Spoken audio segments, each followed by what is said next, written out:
I'm gonna be shocked if people are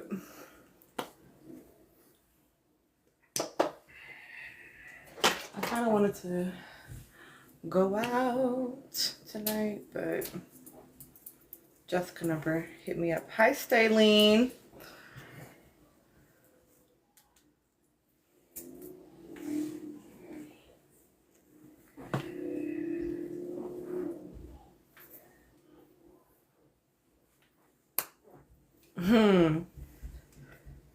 That's an interesting name. Hi, Tiana. I didn't want to say that name. Tiana. No, this other person came in. Hi, Seventh Child. Hi, Jayla. Hi, other Tiana. Hi, Jay, baby.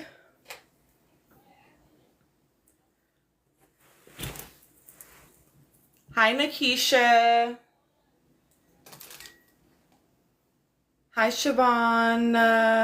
Siobhan.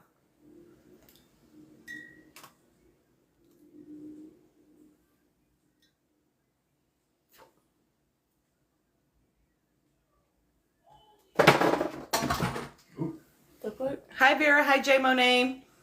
Hi, Antoine.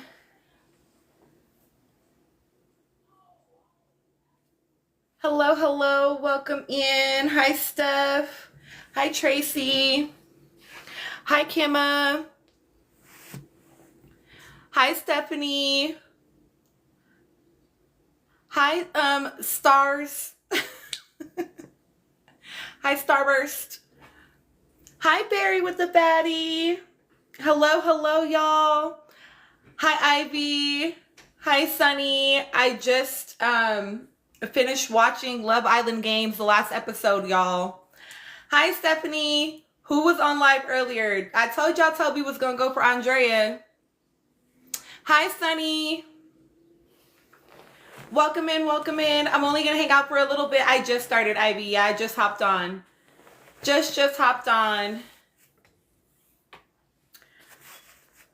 I just wanted to check in. Hi, Violet. I feel like I haven't seen you in forever. I haven't been live very much this week. I only went live once this week. Well, I went live earlier today, actually. Hi, Cece. Hi, Anika. Hi, Sin. I seen you, Chai, in them comments on Miss Commentary's post about I didn't know what y'all were talking about earlier when y'all were saying, hi, Chantel, I feel you, Violet. I saw Shy. I was like, what is going on? Their information got sent to me because I guess they were like spiraling on live and somebody was concerned. So I was telling them like which services to reach out to. I haven't, Grapes. To be honest, I don't know if I will talk about the case. Honestly, I don't know that people actually want to hear what I have to say. I think it would make a lot of people upset because people like to make excuses for predators. Hi, Kiana. I don't know Mimi. I don't know anything about her. I just know that I've seen some of her stuff before. And then somebody sent me something because they were concerned about her. So I went to her page. And hi, everyone. Oh, public offenders in here. But I went to their page and I saw you fighting for your life, Shy. Violet, I don't know the details other than somebody was concerned about some stuff that was happening on live. So they inboxed me because they know that I'm a therapist and they asked me like, who should they reach out to? So I gave them a resource. That's all that I know about it. But I was telling Shy that I saw her in the comments and they were basically going about, hi B, hi Casey. They were going to that, okay, Ivy, thank you for giving us the extra context. Yeah, I don't know. Are they a child? It feels like this online might be an unsafe place for them, to be perfectly honest. But when I was listening, hi Mia, when I was listening to like their rant, they sound older.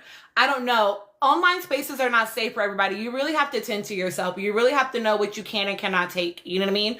Thank you, Keisha. You have to know when, you have to know when you have to, Lexi, I was just telling someone that I saw them fighting for their life in Miss Commentary's comments about the whole Iris and TJ, whatever, whatever. Okay, Ivy, well, hopefully, since she knows, the people around her know and will help to keep her safe. Hi, Tashana. Oh, I see, Shy. Yeah, it's, listen, our minds are not always in the space to be able to take certain things. People say crazy shit to me all the time.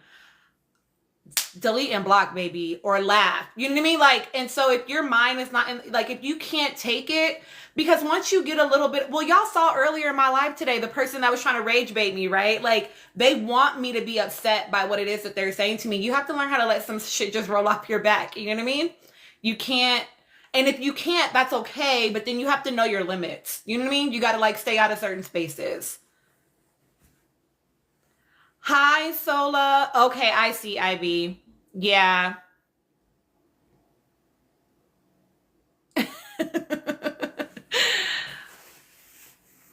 Oh, I'm so, yeah, y'all, it's just, listen. Ooh, I hate that. Hi, Kay. Okay, I haven't talked about David and Celeste, y'all. I'm gonna be honest because I haven't gone down like the trail of everything happening with David and Celeste. Ultimately, what it boils down to is, from what I know, sounds like he was a predator. I don't like. I feel like people are trying to gray area it, and I know that right now a lot of people are feeling sympathy for Celeste. A lot of people, rightfully so. Okay, rightfully so. A lot of people are, and I know that it's only a matter of time before them motherfuckers get on that. Well, she was fast. She lied about her age. Where were the parents? And I'm not saying that like some of these questions are not valid questions, but also like he still was a predator. Celeste was a young girl who was found redacted in the trunk of a famous singer's car. She was only 15 years old, apparently. He is a grown man, and they started talking when she was even younger. She was a runaway and apparently, allegedly, had been with him the entire time. So she's been with him since she was like 13 or 14 years old. He's in his 20s. Like, hi, Ginger. So like for me, it's, I've had takes on this platform before that make people mad. And I'm like, but the fact that this is making you mad is why I think they've been talking since she was like 11 or 12. But I know that she ran away like in the last year or two. But the things that I'm saying that are making you mad are exactly the same lines of thinking that get us into situations like this. Right? It's you making excuses because apparently it's not like he was being so just like secretive. Like she was being posted in areas with him, and people like to make excuses for people that are their faves, right? And this is why y'all hear me say all the time on this page that I do nuance. I can like you and still critique you. Yeah, Violet, his fans knew. Like, it wasn't a secret. And everybody just, like, made it okay. Like, was okay with it. I just don't. And I get that maybe his fans were, like, young people. And so, like, maybe they also are, like, not, all the way done upstairs. They're not all the way cooked. But I know that it wasn't probably only young people. And the fact that people on the internet have tried to make excuses about it, I'm not fucking with that. Listen, it's literally giving Kels. Right? It's like the sympathy was there in the beginning, and I've already seen people with well, she lied about her age. I don't give a fuck. Listen to me. You are never having a conversation with a 13-year-old and cannot fucking tell that they're a kid. That's never the truth. You're lying if you're saying that. You know that they're a child. You don't give a fuck. Or you prefer that.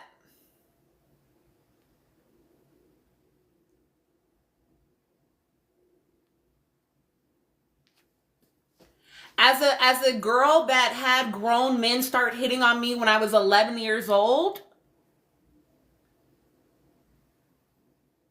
I know y'all just don't be giving a fuck. There have been times when hi Clarine, I just finished watching, hi Ray, I just finished watching the last episode of Love Island Games. I've been walking home with my backpack on my back. How old are you? Young enough to have a backpack on, and you are literally old enough to be probably my dad's uncle. Why are you talking to me? So like, I don't fuck with that shit. I don't buy it. I'm not trying to hear none of that shit. They know. He didn't give a fuck. And everybody that enabled that shit should also be accountable. We need to take some hard stances about some things. Like, some things shouldn't be up for fucking debate. It shouldn't be up for fucking debate. I don't care. I don't care. Okay. Love Island Games. I truly hope that he is like... Exactly, Birdie. The worst was when I was a fucking kid. That's when I got it the most. Was as a child. So I don't want to hear that shit. They be lying. Okay, I'm sorry, Keisha. You might get some spoilers, boo. Okay, so Toby came in. And who did he pick, y'all? Hi, Jamila. Andrea. Which we knew would happen, right? We knew he was going to pick Andrea. Which was really... because she's his type, Fairy with the Fatty. Like, she was the girl he was going to go for. She's his type. Hi, Jamila. Yeah, like, we knew he was going to go for her, right? Josh continues to be so fucking weird. At this point, I'm ready for Andrea to go home too. I don't even care. Well, she's dyed blonde right now. Hi, Nikki. I don't even care about Josh and Andrea being a potential, like, strong couple. She needs to go home. Hi, Erica. I'm tired, sis. I'm tired. Okay? Because Josh wasn't on games. Josh was on just regular Love Island. Okay, you just finished, Nikki. But see, here's the thing. Here's why that's bullshit about her being the most athletic built girl, because you know Justine won, Toby. So yes, it is. That is my whole name. Like, you know that Justine won, Toby. So if you were picking for gameplay, you would have picked the winner. Shut up, Toby. You picked her because you think she's cute. And she's, like, also close to the top. Like, it's nothing wrong with that, but just, like, fucking own that. You know what I mean? Don't be weird. What I didn't love... Oh, I love it. What I did not love was how Andrea clearly had, like, a reaction to being picked by him. And I just am like... You about to be on my nerves. I could tell. I could tell you about to be on my nerves. I could tell you about to be on my nerves, Andrea. Because what did you say you came in here for, girl? Stay on task. Gia, child, you better than me. Andrea and Toby did not get my vote either. Y'all tell me who you voted for. Because, Andrea, don't get on my nerves. No, I know that she is Mimi, but you said you were coming in here. Stay focused. Now you already in your feels about a man that you've known for 48 hours? Girl, don't piss me off.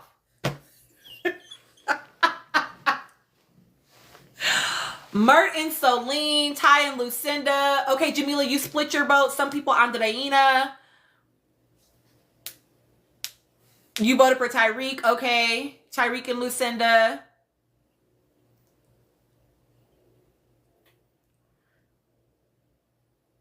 And Birdie, here's the thing. I'm not here for it. Okay, you split between Ty and Lucinda and Andreina and Johnny. Andreina, because you don't like Tyreek. Okay. We voted for Andreina and Johnny in my house. I don't actually think Tyreek is mean.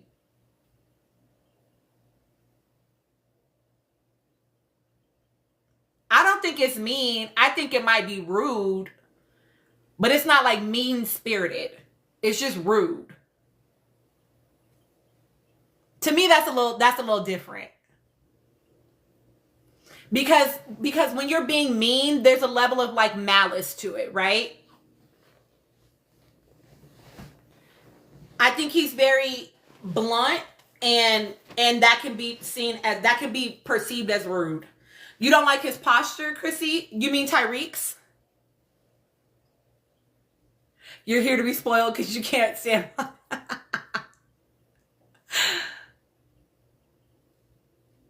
Okay, Daily.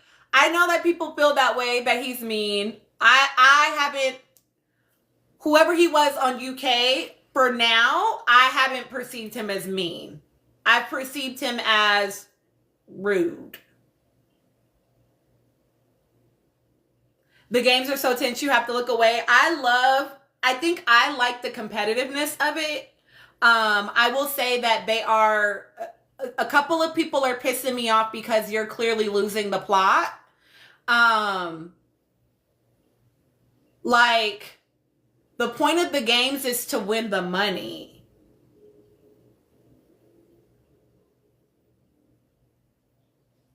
The point of the games is to win the money. If you find love along the way, I know people are like, oh yeah, I like want to find love and then, win the games with the person that I fall for. Baby, you're in there for 21 days. I want you to be so fucking for real. Stay focused. Stay focused. Jay, I would argue no, because they're not in there long enough, I think, to actually do that. I think you can like somebody, you can find like an attraction and like a connection where you like them, but you're not in there long enough to really be building a relationship. So you should be focused on building a strong enough connection to get the fucking money. It has been 3 days and they are doing too fucking much. Chrissy, I'm also not a fan of Lucinda. I like Nicola too, Jamila. I like Nicola too. And I knew that Isaiah wasn't into her, and I'm glad that he told her that directly this episode. That we're not dragging it for multiple days and her thinking, oh, we're getting to know each other. Because she's like, I like him. I want to continue to get to know him. And he's like, you're cool, but it's not like that. So I appreciated him keeping it a buck because it was obvious that it was not mutual. I don't like Lucinda, y'all, because she clearly does not like Mert. And I need her to just tell him that.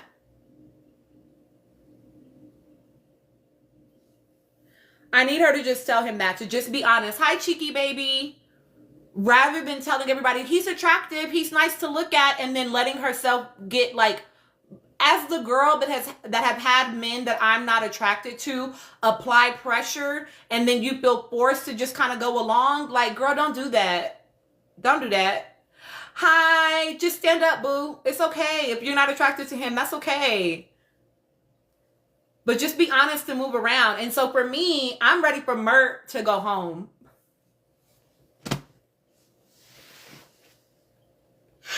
And I liked Mert to begin with.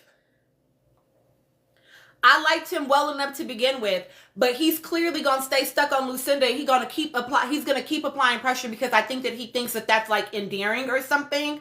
But she doesn't like him. I need him to just go home. Wait, Keisha, who are you talking about? I need Mert to go home. Mert wants to be in love, and that's cute for Love Island. It's not cute for the games, baby. Go home. Go home. Ooh, Andreina in the kissing game. Keisha, I feel like you're talking about Nicola. Are you talking about Nicola? Nah, Solene could go home too, child. I mean, she's funny, but I'm sorry. Oh, well, you got coupled up with a man that needs to go at this point. You got coupled up with the man that needs to go home at this point. Okay, Andreina in this kissing situation. Girl. I feel like I understand what she's saying. I understand what she's saying. And she's doing too much, in my opinion. With her being like, oh, I want Andreina to stay. I will say that with Andreina right now, for you to be upset at him kissing KK because you were at your lowest moment, but to feel like it shouldn't matter that you kissed Johnny doesn't make any sense. It doesn't make any sense, right? It's an unfair expectation for someone that doesn't owe you loyalty. I'm sorry, but he doesn't. You know, at that point, y'all weren't even in a couple. Y'all weren't even in a couple at that point. He was technically with Lucinda. And that's cool, Keisha, but she didn't know that. She didn't know that Ty had already done it. So she went and did her thing, but now that you know, now it's a problem. I don't believe in holding people to expectations that have not been clearly communicated, number one. I don't believe in that. I think that is unfair to hold people to expectations that you have not clearly communicated. You set me up for failure. And in fact, not only did she not clearly communicate that, but she explicitly said to him, I know you're going to explore. I know you're going to be talking to other girls. So baby, what are we talking about right now? What are we talking about right now? Why are we even, I understand you being upset I didn't come and tell you. Because like, honestly, he should have told, well, actually, he did tell her. But I can understand her being like, you should have told me way earlier. Okay, whatever. But like, it doesn't make any sense. And I bet you, MT, he only knows that she kissed Johnny because I bet you Johnny fucking told him when they was sitting down the other night.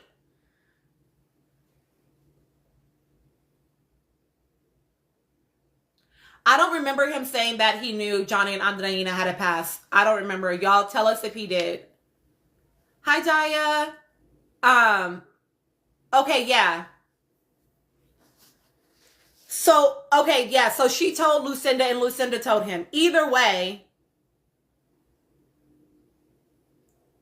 like, he only knew because somebody else told him, not you. Whereas at least he told you. And again, y'all are not closed off. You weren't even in a couple at the time. It had been like 48 hours. And you're holding him to an expectation that you had set a different expectation originally. You said, I know you're going to be talking to other girls. I know you're going to be... You said that. So why are you acting weird now?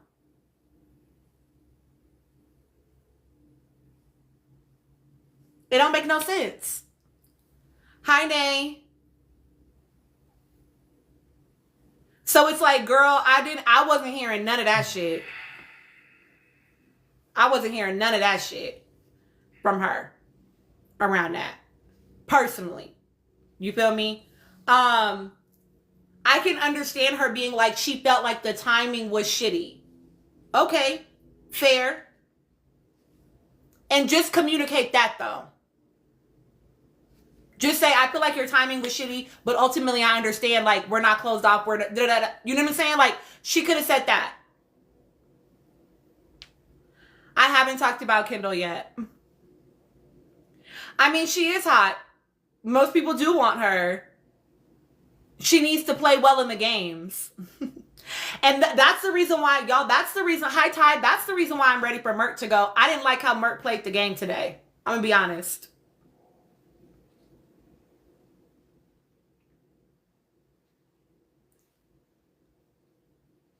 Hi. Do I think that KK and Chris's choice was more based on race? Like them wanting to be with black people? Yeah, I didn't like how Mert played the game. He explicitly sabotaged Andreina and Johnny, and I just didn't care for that. No, he was doing it on purpose. He literally said, I figured if I could take the tires, like, I didn't like that personally. I want you to win on your own merit. You shouldn't have to sabotage me to win. And then for them to end up safe because Soleim brought them back in that last, when they had to go under, I wasn't fucking with that personally. I wasn't fucking with that. D Mert did. So as far as I'm concerned, I'm like, nah, you can go. You too locked in on Lucinda, who don't fucking like you. And you playing nasty. Get out my villa, Bert. You gotta go, boo. Bye. So I was glad that they made them the vulnerable couple. Soleim was very frustrated with him. And here's the thing, is like, and so Giselle, they didn't show all of that, but I think the same thing. Chris and KK was voting based on relevancy. Justine got a fan base because they cut KK off, but she was like, you also have to think about something about like the public's perception, but they cut it off when she was saying it. But she was saying like, we need to be mindful of what America's gonna think about us too. Ain't nobody stupid. They saw the Three Stooges or whatever the fuck them boys called themselves in the fucking villa, Three Musketeers. They saw them get dragged for 40 days and 40 nights behind Jeremiah. So they were definitely thinking about who has a fan base and who doesn't in the USA explicitly, because that's who's voting, right?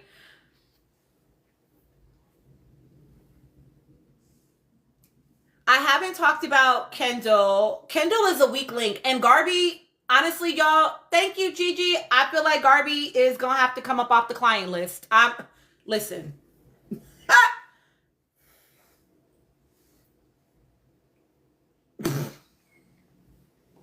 Because, baby, what are you talking about? I love how you just stayed so patient with me and you didn't yell at me. Were we all there? We were all there when he yelled, Garby! Right? We were all there. We all were there when that happened. You were so patient and didn't yell at me. Girl. I was like, Garby, did you miss it? Because I heard it.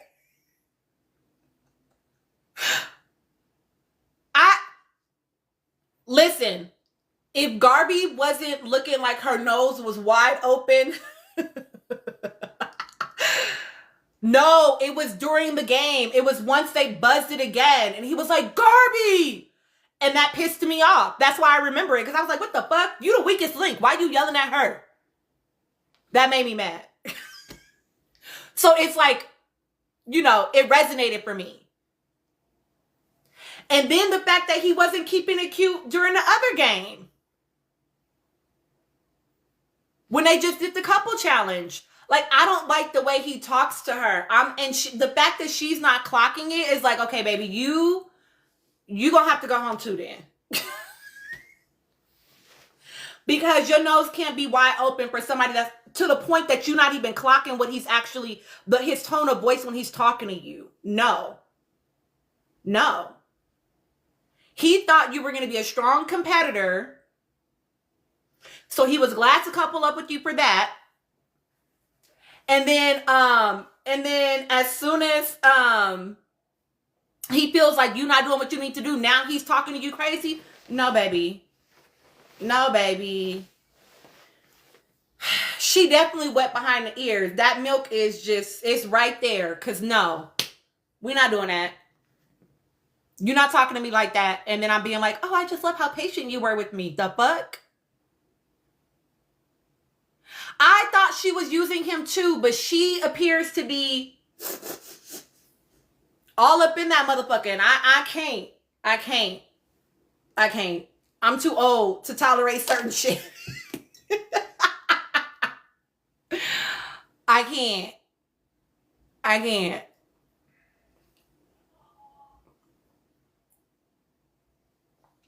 thought Garby was going to have like a strong personality. I didn't know anything about her, right? but she was a strong competitor. She seemed to be really with it. I was like, okay, she's going to be strong in this game. She's going to stand on her like 2 feet. She's going to really be about her shit. And she's showing me how young she is and maybe inexperienced she is around it. And here's the thing. Maybe they edited something out. Maybe they did, but they didn't edit in him yelling at her and then her saying, I like how patient you were with me and that you didn't yell at me. I'm sorry. I'm sorry. He quite literally did yell at you, Garby. Just because he didn't cuss you the fuck out doesn't mean he was talking to you appropriately and encouragingly and calmly and kindly. And I just need her to want better for herself. Like Nikki said, the bar is in hell, and I need better for the girls. And if she can't separate from that man, I'm going to need her to not be on my screen. I don't want to watch that all season. I'm going to be honest with you. And I know it's only 3 weeks, but I don't want to watch 21 days of him, or however many days it's going to end up being, of him talking to her like that. Hi, K Boogie. I don't want to watch that. I don't want to see. To me, that's not entertaining. To watch men engage with women like that, and for women to not be able to clock it. Maybe Fairy with the fatty. Is it possible she didn't notice because of the stress? Like her brain made her forget what was going on. Like forget the yelling. It's possible. Okay, Boogie, we're talking about Kendall and Garby in the duel. It's possible that happened, but it feels odd because she so explicitly said, you didn't yell at me. Like, that feels weird for her to say, considering the fact that he did. Like, that feels like such a direct statement against what happened.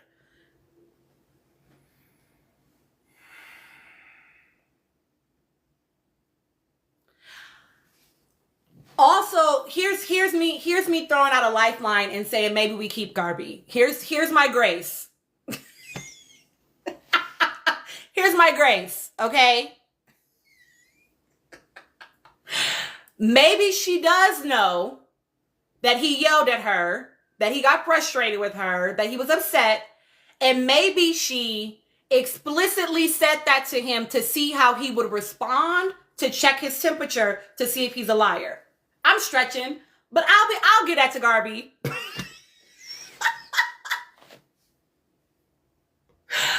Gia, I don't know if it was edited. I don't know if it was edited. Because they showed his face. Birdie, look, I'm stretching. I'm stretching for Garby. I like her too, Gia. I like her too. I don't like her in that coupling, and I don't like the fact that she doesn't realize it's not a good coupling.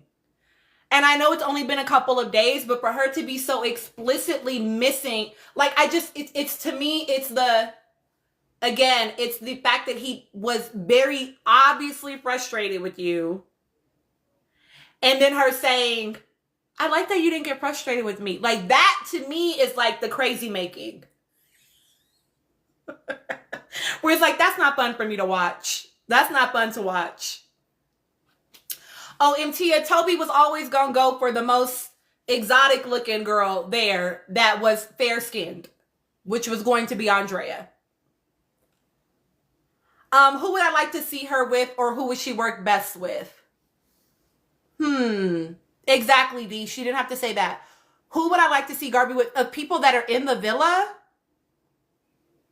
currently?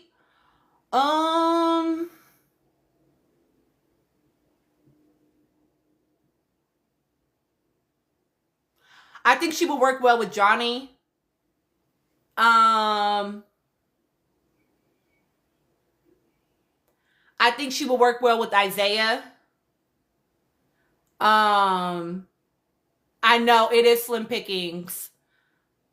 But what she said she needs, someone that is like, keeps calm, that like is really encouraging to her. I think Johnny could be good. I think Isaiah could be good. I think those might be the only ones. No, yeah, just for working well together. Not like romantic, y'all. Just for like working well together. Those ones I think could be a really good fit for her because they're competitive enough. Me too, K Boogie. They're competitive enough and they know how to keep calm and offer words of encouragement. I think that that's what she said she needed, and I think that they would work well for her. They would keep an even keel. All that fussing at her and getting frustrated with her during the challenges would not happen. And I think that that would be good for her.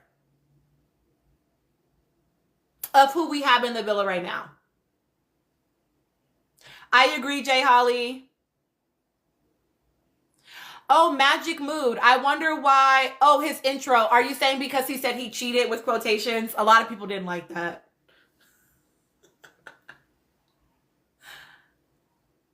I agree, Jay Holly. And I said that I knew that that was going to be his ultimate downfall. That he was set up to not do well because of that communication barrier. Magic Mood, a lot of people didn't like that. Yeah, I just took it as like, I don't know what their relationship status was. And so it's like, well, technically it's cheating, but like technically it's not cheating. I don't know the details. So that's why I figured he did like quotation marks. I don't know. I don't fucking care. He was 21. It's been 3 years. You know what I mean? Like, he was a child.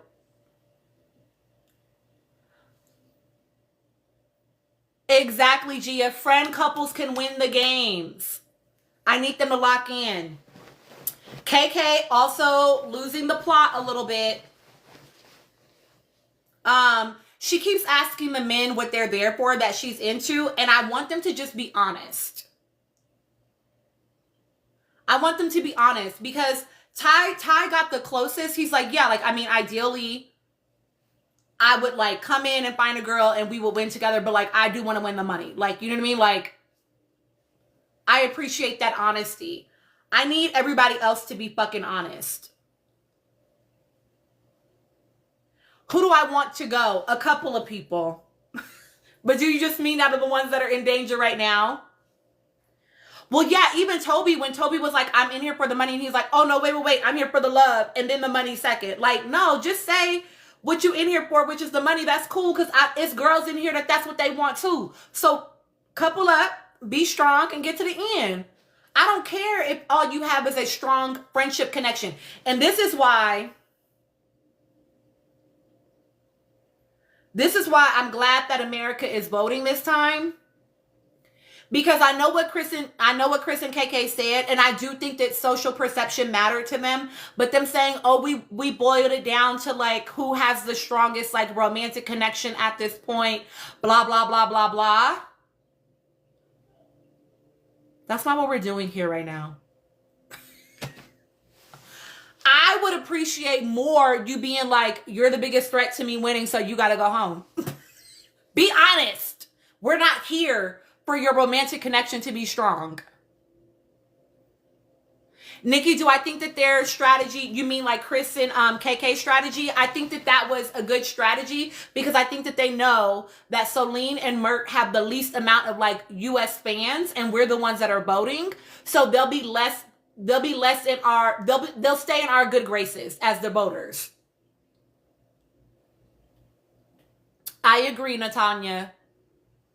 That's why I like it not being left completely up to the Islanders this season like it was last season, because that came up last games as well. And it's like, that's not what y'all are here for. Y'all are here for who has the strongest connection and the strongest gameplay, and the strategy is to win the money.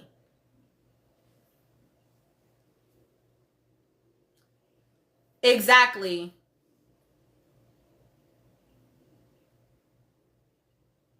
I agree, Ivy. I think it wasn't even just to stay in the Islanders' good graces. I think it's about us as the viewers as well. Like, yes, the Islanders were also us. Correct, Erica. If you wanted to fall in love, you needed to be here over the summer. Right now, we're here for the money. Magic Mood, I think that's crazy that, like, Hilga's fans are even engaging just for the sake of trying to send that boy home. That shit is so weird to me. Like, that's so fucking weird. Like, weird. He can go home. There's a couple of people that can get out. Mert can get out. Josh can get the fuck. Okay. It's always the man for me, y'all. Chris can get the fuck. You know what? I just want an all-girls Love Island. All ladies. And just friendship couples all around. Get to the money. Oh my gosh. Because they be getting on my nerves, bro. Like, they be getting on my nerves. Like, ugh. Mert made me mad this episode because I didn't like him sabotaging. I think it was funny that Chris got, clock it, Nikki. Even, listen, I know that they were in the top. I know that they were power couple, but let's be honest. Let's be honest. Now, Chris had a great strategy with just using the 2 tires, right? Back and forth. I'm going to give it to him for that. And it's a great strategy. It's a great strategy. Obviously, it got them power couple, right? Great strategy. And it was the lowest effort strategy that he could find. The lowest effort. Great strategy. So smart. And the lowest effort strategy. He's like, how can I do the least amount of work and still win? It worked. It worked. Hey, I'm not mad at it. But and then the last part is really just, it's all on KK. It's all on KK, right? So yeah. Oh, it was super smart. It was super smart. More people should have thought of it. Not he talks sleepy, I must be stopped. Oh, that's so funny. Listen, Gia, somebody said they know he's a lazy lover. Listen, he'll lay on them back ones. Anyway.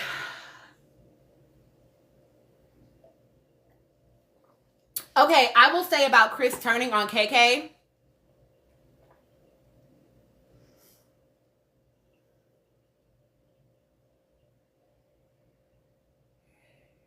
I don't know if I have any thoughts about it. I think that KK obviously should have told him. KK should have told him directly. It shouldn't have come from anybody other than her. Y'all go to bed together and wake up together. At some point, you had an opportunity to tell that man. Exactly, Ivy. Chris thinking that Tyreek was looking out for him is hilarious. That man wanted to cause mess. LOL. Exactly. Jordan, I do think he's scared from last season. I think it's affecting the way that he's showing up in the villa. I do think that KK did owe him the conversation because they're in the couple and she likes him. She likes Chris, right?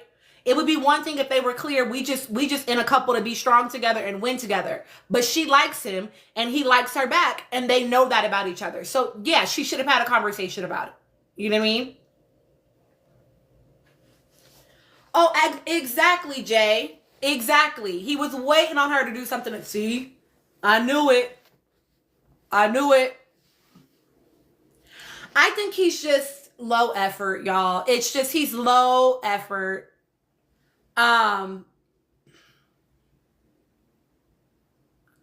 K-Boogie, I agree. Andreina, here's what's going to piss me off about Andreina. I do want her to make it through this round because I just need her to stay a little bit longer this time. I feel like I want her to really, really have an opportunity to get kind of like, get a little rhythm going. Here's the thing about Andreina. She sat and she said, when Johnny was like, you were kind of scaring me. You know, Miss Confident and not so confident. And what did she say? I think that's more of like what did she call it? Her guard. She is pretending in some ways to be confident. I told y'all, I don't know if she's confident in all the areas, right? Like there might be some stuff that she wasn't in the villa long enough for us to see the last time, right? But she's not really as confident maybe. And what's going to piss me off about her is her being like, well, I'm so glad I got Johnny now. Like her thinking that she can rely on the men. She's not going to be able to do that. And I think it's going to keep knocking her down. And I don't want to watch her do that for 3 weeks. So I need her to shake it off. Thank you. That's so cute. I need her to shake it off. Get in it. Clock it, Jordan. And I said to y'all, right, she seems like she requires a lot of external validation, right? She knows that she's beautiful, but that doesn't mean that she's confident in other areas, right? And so I have a lot of empathy, I think, for her around that, because I can understand. I work with people all day long. I have no idea what her home life was like. I have no idea what her friendships were like. There's lots of people are not born insecure. They are made that way. And so I have a lot of empathy for her around why doesn't she feel like she can do it? Why doesn't she feel confident in her ability? Why is she struggling with that self-efficacy? I have a lot of empathy for her around that. Right? And I don't know if this is the best environment for her, because this environment very much feeds on being picked, right? And it breeds this culture for the women of being picked and relying on the men. And I don't know if that's actually, I think it actually could be harmful to her, right? Long term. And so she might need to do something like what's that one? The Millionaire show that we watched?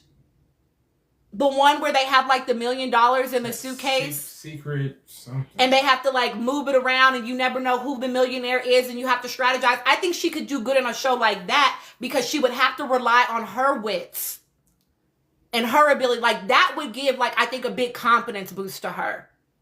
Or another show where it's like, or Trader, like something that is made for her to have to depend on herself. You know, I think that would be really great for her. This one, I think, could actually not be that great of an environment long term. I want her to have a little bit longer, but I don't know if she needs to go all the way to the end. Not unless she has a moment where it's like, oh, that was so obviously me kicking ass. You know what I mean?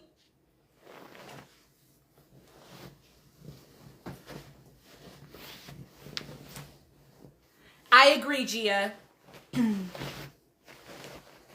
I think that she maybe, I think she's $1 million secret. And so it's like, I think that she is confident in like, again, her beauty, because I'm sure that's something she gets complimented on a lot, right? But a lot of people, you know, kind of call her a little bit. And I think she is a little kind of like, you know, a little awkward, you know? And so I can imagine that she's had some things said to her.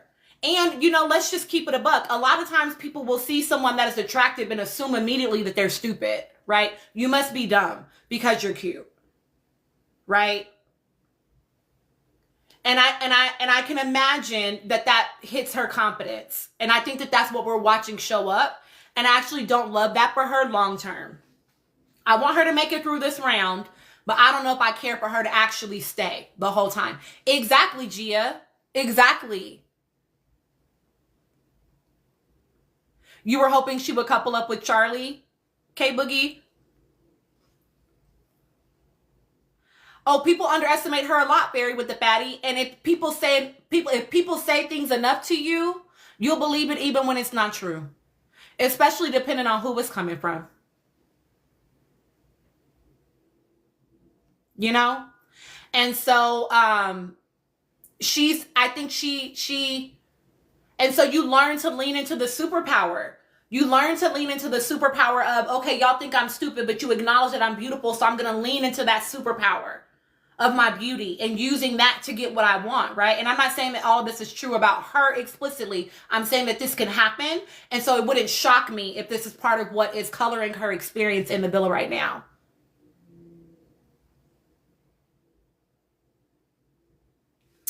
Yeah. So, yeah. I want her to make it through this round, y'all, but it would be okay with me if she left because I don't actually think this environment is that great for her. I just would like her to not leave from losing a duel, right? I would like her to leave because she got voted off by the Islanders or because, you know, America didn't vote for her, like something like that. I don't want her to take another hit to her esteem and like in her belief in herself, right? Like I don't want it to be because of that. You know, personally, I don't want that for her.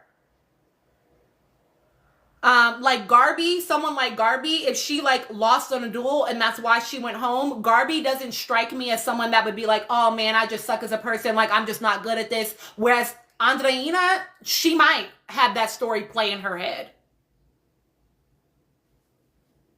And I don't want that for her. You know, I would prefer someone to go out that's more resilient around like losing a duel, right? Exactly. I think she would be totally fine. I agree, Jay Holly. I think a lot of people are voting for her. I know a lot of people voted for Lucinda and Tyreek, at least in my live. KK and Chris, I think will stay coupled up for now because they're strong. They were strong in the challenge. They were the first power couple. And Ray and Imani were power couple. Well, Imani was power couple in almost all of her couples. She was like the first 3 power couples, I think. She was the first 3. And they still went home. So Joel Reed, I will say that I don't feel like my vote for Andreina was a sympathy vote only because I saw her perform better when she had a partner that worked better with her. She performed really well in today's challenge. Had it not been for Mert sabotaging them, they probably would have had Mert and what's that girl's name? Solene's spot. And then they performed really well in the duel against Kendall and Garby. So I watched her perform better when she had a partner that matched better with her. Similarly to Garby, while Garby is great athletically and physically, Garby said, like, right, I need a partner that, like, keeps it cool, that, like, encourages me, like, that matters to her. And I watched Andreina do better when she had that. So I want to give her a chance to play a little bit longer and see what happens. Yeah, Barry with the fatty, I feel that.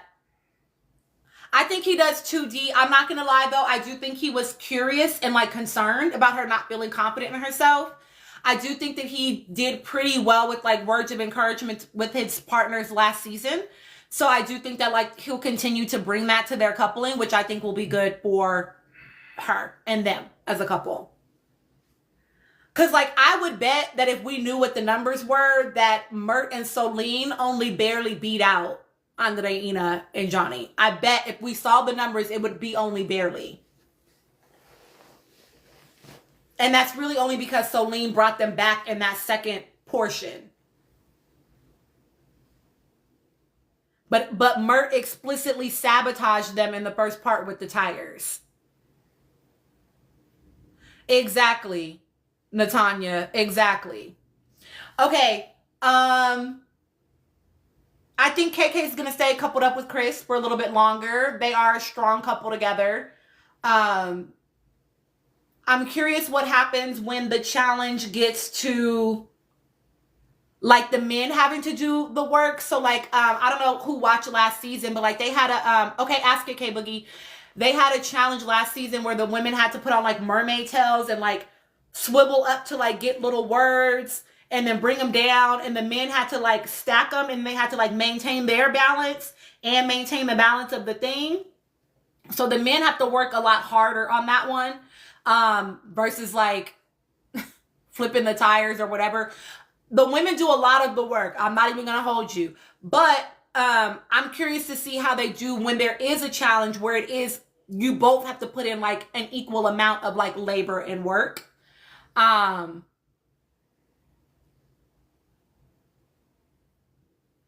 Okay, Tyreek said that he likes to manipulate women, but also claims he's very honest. How the fuck does that work? It doesn't work. When did he say that, K-Boogie? It doesn't work. If you are manipulating anybody. Let me think about that. Hold on a second.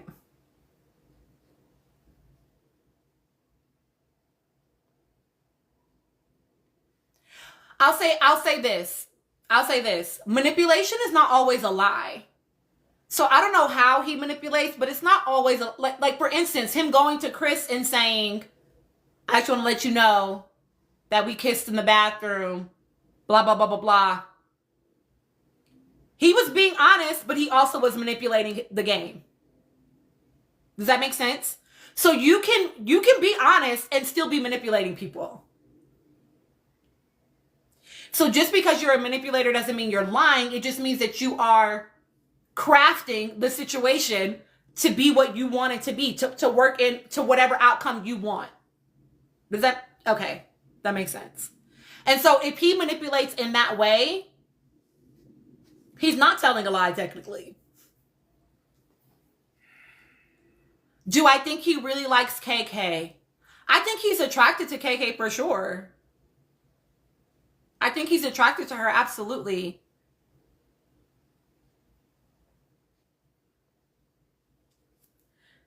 Yeah, he did Emirates. It didn't work to his favor because they still went ahead and worked well in the game together. You know what I mean? But he probably should have been spending less time trying to fuck up their gameplay and more time trying to work on building connection and communication with Lucinda for his gameplay. I think he also likes that low-key, like KK.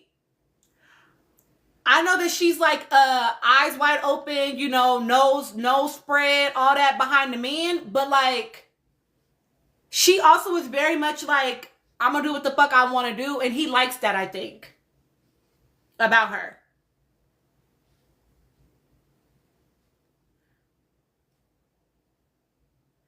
And so, yeah, I think that Tyreek might be off the island soon if he stays paired up with Lucinda. I think he needs a stronger partner. And he needs someone that is endeared to the voters and the Islanders.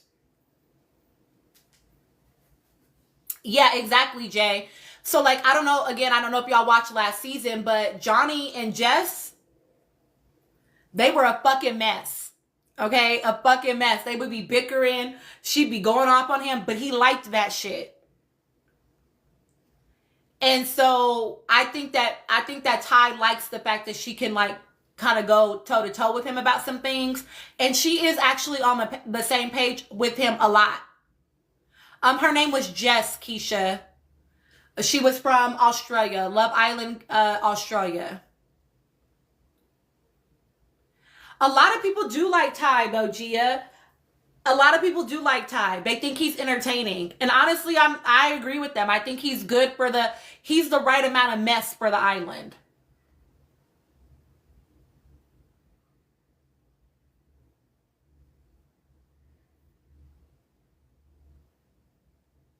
Yeah, I think he's the right type of like, yeah. Y'all are funny.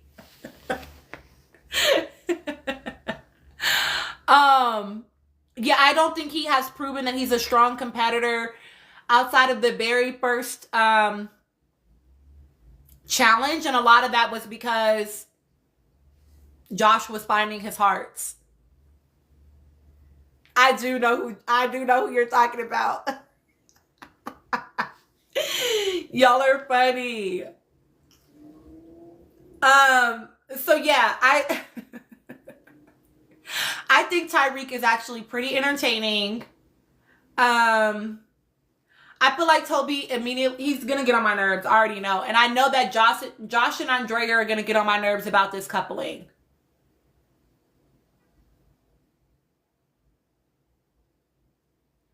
They're going to get on my nerves because Andrea, like, her face, and then she was feeling away about him being coupled up with Justine. Like, it was giving, don't piss me off.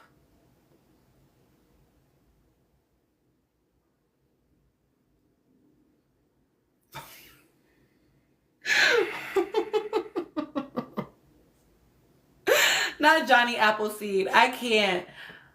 Yeah, Josh is beyond easily triggered. Josh, the level of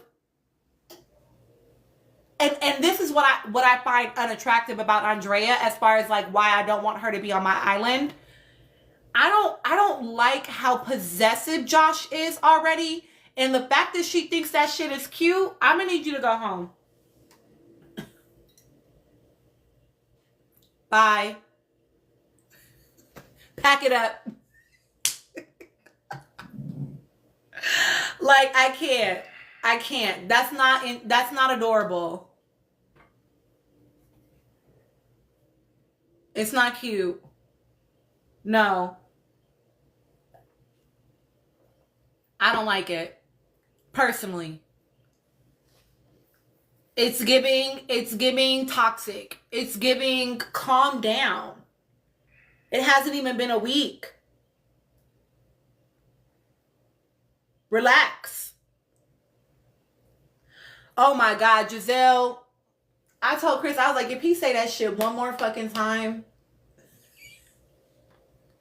I came in and rescued you. I came in and pulled you out of the gutter. Boy, shut up. Johnny, be quiet. Okay? Just listen. Encourage Andreina. Win a couple challenges. Talk less. Fewer words.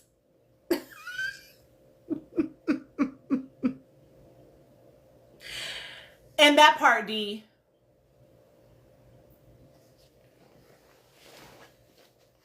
But here's the thing, Magic Mood. She believes that. She's not going to shut him down about it because she believes it. She doesn't think it's her. She thinks it's her being rescued and saved by men.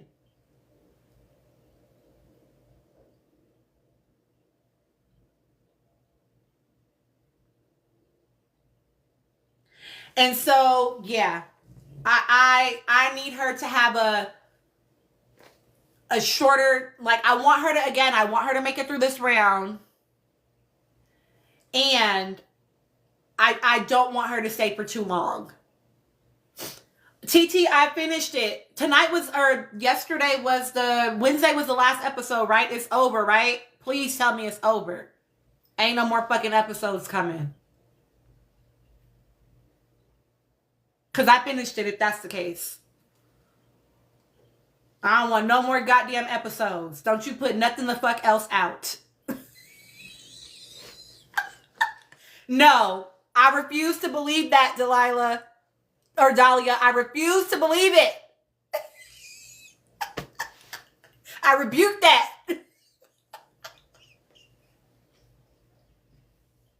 They better fucking not.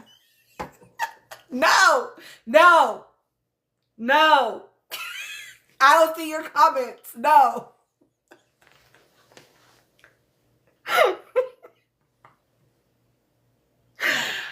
Oh, it's annoying. Thank you. Oh my gosh, Erica. TT, now listen. You knew Andreina wasn't doing nothing in the gym but wanted to know what cute outfit she should wear. She spent more time talking to us about what outfit she should wear to the gym than she did doing anything in the gym, baby. And I love that for you. Go ahead and get you a brand deal, boo. But no, she was not working hard in that gym. It only took one video of me watching her with Jeremiah and her form and him talking about her form and her not sweating. I was like, oh, she in there being cute, child. Which, hey, do you? She ain't no hard worker. She ain't no hard worker. And that's okay. Hey. Listen, she got some ham hocks though. I'm black, that's what we call them. That is part of it, Giselle. We're not dealing with that one fan base for one, right? And it's because we're not dealing with it. We're not dealing with this competition around the love. We're dealing with the competition around the games. And so that is less likely to show up.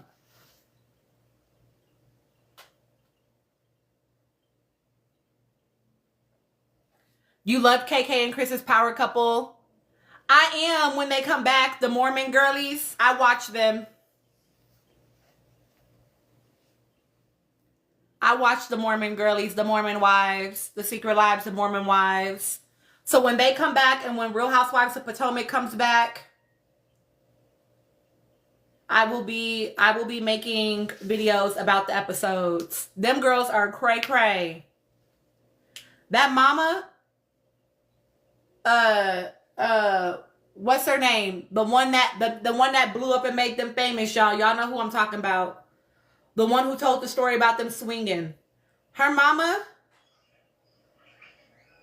Taylor's mom, I feel like she need to meet me outside because, bitch, don't play with me. Why are you talking to me? Why are you letting this man, why are y'all talking about y'all daughter like this with this man? Girl. Hi, Athena. I did watch The Unknown Number, TT. I did. I talked about it when it came out. Yeah, listen, I do think that, again, KK knows how to play the game. Do I think that Tyreek and Chris would take the $250K since they say they're there for the game? Y'all, I'm struggling to believe that anybody's going to do that. If I'm honest. I'm struggling to believe that anybody is going to do that because I think that they think that we would, as the public, be pissed off at them for doing it and that would ultimately mess up the longer term bag.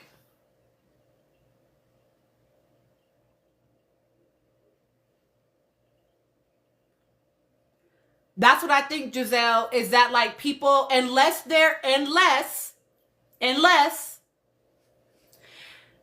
they wanted to like set themselves up for like a House of Villains or Traitors or like, you know, The Secret Millionaire. If they want to set themselves up to keep being on shows like that where they have to be messy and conniving, and then they might, right? Because then they're playing into the character that they're crafting for after the show.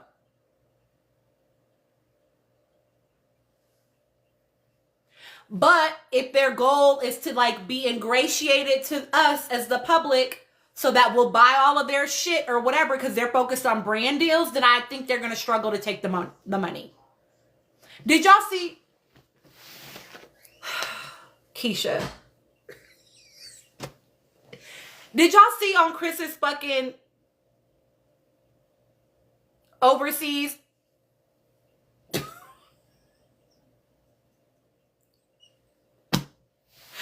That pissed me off.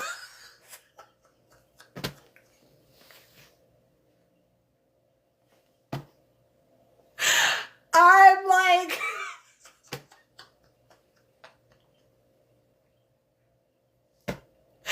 that was like, boy, please.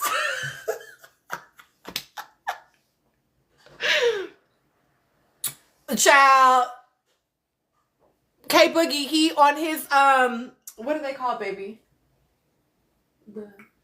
Eye patch. On his little eye patches he put overseas on them. Overseas. Y'all, he's so funny for that, bro. Like, that shit is so annoying. I can't. TT never sees, on God. Like, the only time he's been overseas playing ball recently is in fucking Fiji. I can't. The thing is, we haven't had a chance to vote him off, right? And if he stays with KK and they continue to perform well, then we may not get a chance to vote him off. Y'all, I was crying. Like, he is not for real right now, bro. But I'm sure the Islanders will have some options as well around, like, I would assume that they would have some opportunities to vote people off too. He might be vulnerable, but not if he's with KK. You know, like, I don't know. We'll have to see. But y'all, he was funny for that.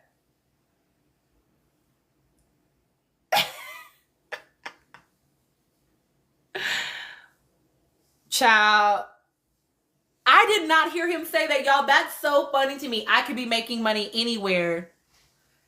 Sir, you're back in the villa because you didn't have anywhere to live. Stop. Stop. Don't do this. You're embarrassing yourself, and now I'm having secondhand embarrassment.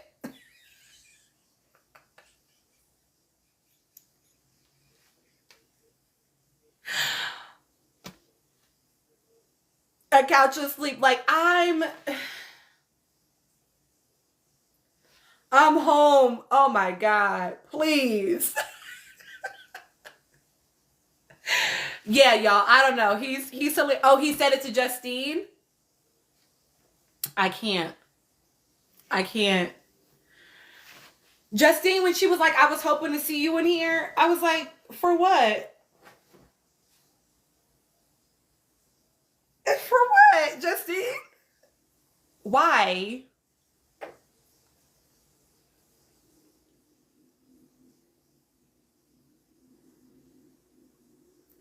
Because, baby, girl, listen.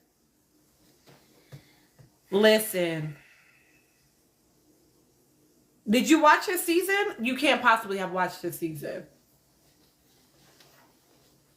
And honestly, the fact that Justine and Josh are friends outside of the villa tracks.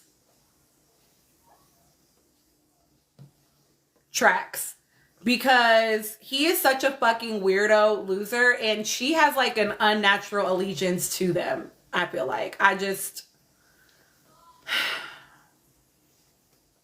need her to stop. I want to like you. She is a March Pisces, y'all. She's pissing me off. She's too old for certain things to not have kicked in already.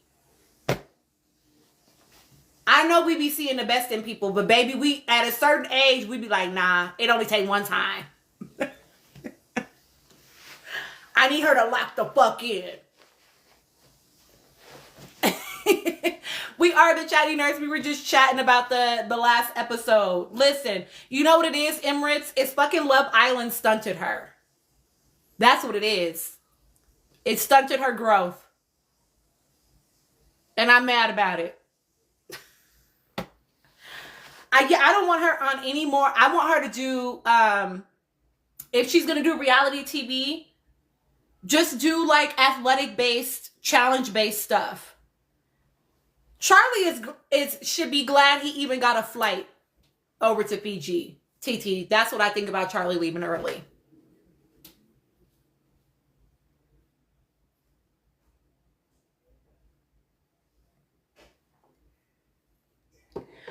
Justine could do like, or yeah, she could do like hosting stuff too. Like she could do like a what's his name? Callum, he did After Sun. You know what I mean? Charlie can't. I don't feel like Charlie could do UK because Charlie gives a little bit. He trying to dibble and dabble a little bit too much in American culture. His little attempt at swaggy walk. I'm just, sir, don't piss me off. Don't piss me off right now, Charlie. Okay. Don't do this. He's trying a fairy with the fatty, and I need him to not. I need you to just be yourself, babes. Okay? Strong sense of identity. Some of these people be too young to be going on these shows. They don't be having enough strength in that identity yet, and then this should be fucking their head up. Like I was telling people, I was watching this creator, and I agree that like, well, Jeremiah, he be kicking it with Jeremiah, but like, if you have young people in your life that think they want to be reality stars, they want to be famous, blah, blah, blah, blah, blah, you need to let them watch Beyond the Villa. Because listening to so many of them talk about how hard things have been, the impact on their mental health, blah, blah, blah, blah. Because they're so young and they go on these shows, and now you've got all these eyes on you when you come out of the villa, and they don't know how to handle that. It's too much. It's a lot. You know what I mean? And so I think that watching the after effect, that's about the only thing Beyond the Villa was good for. I mean, it was cute in some other ways, but yeah. Yeah. So yeah, I don't, But Mert gotta go home on this round. I'm sorry. It gotta be Mert and Soleil that go home.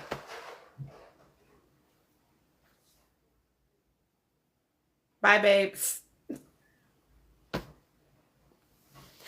They gotta go.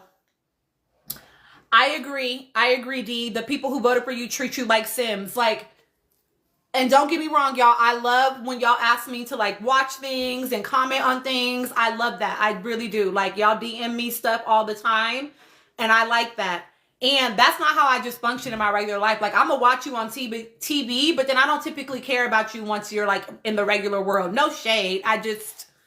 That's just not how I roll. You know what I mean? Like, I'm not watching your interviews, and I might follow you on social media, but probably not, you know? And so I just believe in like taking a step back, you know? We don't need unfettered access to these people. They don't need to do everything that we want them to do. And the people that vote for people sometimes behave that way. You know, they don't have a good sense of like separation. Exactly, D. Yeah, I agree, Gia. Do you think Justine came on to get the notoriety as the cast from the last 2 seasons?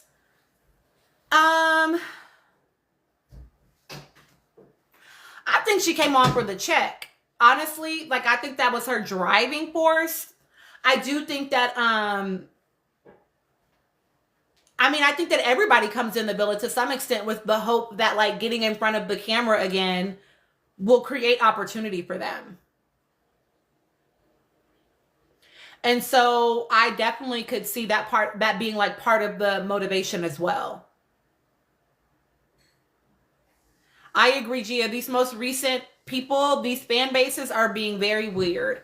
TT, to answer your question, I have seen Iris and TJ, not necessarily willingly, but I have seen them because people have sent me things. Exactly, Keisha. You know what I mean? Like, listen, this is a job for these people, you know, and I'm not mad at that. Like, people that be like, oh, somebody was like, oh, they're all scammers, I don't want to watch anymore. And I'm like, babe, do you know the point of like going on TV? Like, they're not scamming, they're there to win the money. Like, that's the point of Love Island Games, babes. You know what I mean? Like,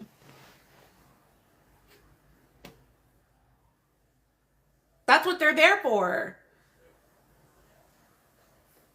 And like, I think there needs to be some relationship to reality and understanding that people go on TV because they want fame. They want public, you know, personas like that. Why are we mad at that? Gia, I feel like you know the answer to that question. And Birdie, exactly. They need to be strategic game players. It's $250,000. $250,000, $250,000 in a lump sum can be life-changing for people.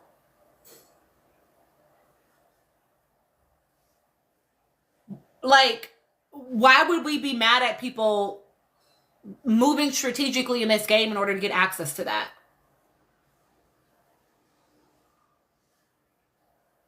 I don't understand that. Vote for your favorite scammer. Like, I don't understand. Exactly, Erica. Exactly. Exactly.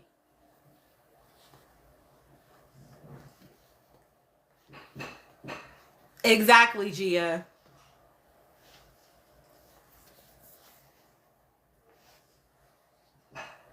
Exactly, Matt. It's a game. It's in the title. It's in the title.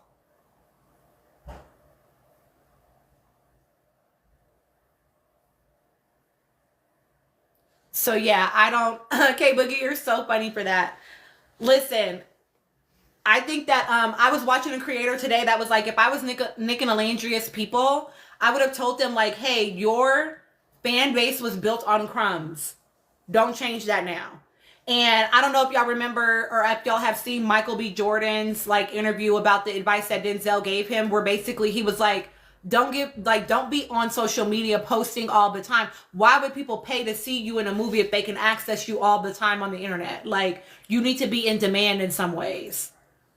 You give just enough. You give just enough. You know what I mean? You can't just be available all the time. It is a great strategy, especially because they want to do something more than, right? They're not trying to be social media personalities. If they were, then that would make sense for them to give us more, right? But she wants to walk runways. They're doing ads. Like, she wants to do more. And so it doesn't make sense. Like, people are like, oh, get a Twitch, do this. And I'm like, no, fucking don't. Don't pigeonhole yourself in that way. That's not what she wants for herself right now. And so I don't think she needs to alter her plan because we want access to her as fans. No. I agree. Like, I don't even really want her doing lives like that. Hi, P. Like, an occasional 1-2, okay, but like, that's not what she wants for herself, you know? And so I don't want her derailing herself. I am back. We were just talking about the tonight's episode.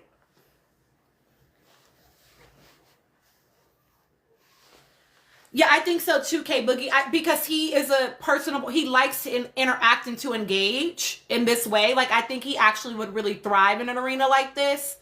I think that, you know, for Nick, it might make more sense to do, like more of like a podcast or like a talk showy type of thing, you know, where it's not like a live, or like how he's doing his YouTube channel, right? Where it's like engagement and he can respond in the comments or whatever, you know, but it's not like just complete access to him. Because people do too much. They clip him, they record him even when he's on subscriber only content. Like, and when it's 15,000 plus people subscribing to you, you can't control that. Child, why is Amaya going to be on After Sun tomorrow? I would also like to know that, K Boogie. Because I don't care if she won the season. We know she didn't actually win the season. Please.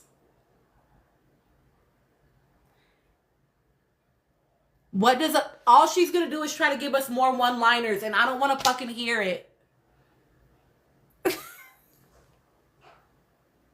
All the tea was spilled, but don't you worry, because we had the mop. Please stop. Please stop.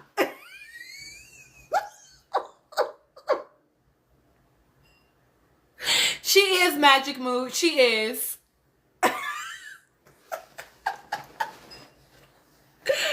Like, girl, she is in a video. It got sent to me.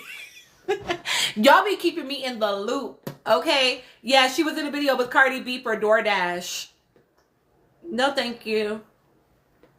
I never said I was perfect. Get that shit. Take that sound off of TikTok.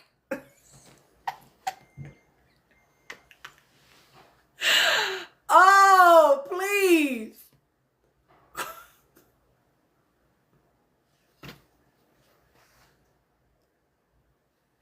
I don't want to hear it no more. I don't want to hear it no more. I didn't like it in the villa. I didn't think it was funny in the villa.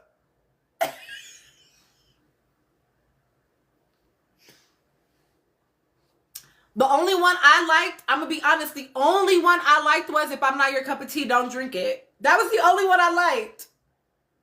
Last time I checked, I got 10 toes, and I don't like it.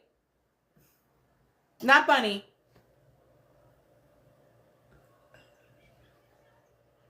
And then had the audacity to give us an extended version of that song. Do not piss me off.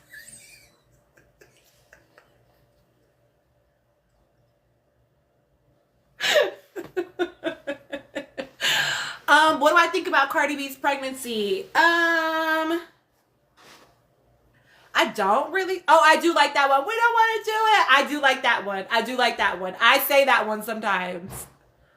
I say that one. I did like that one. We don't want to do that though. We don't want to do that though. I don't really think anything about Cardi B's pregnancy. I guess for me, it's just like, okay, girl. I mean, if I were gonna say anything about it, it would just be like, you know, not every man deserves a baby from you. Not every man deserves that.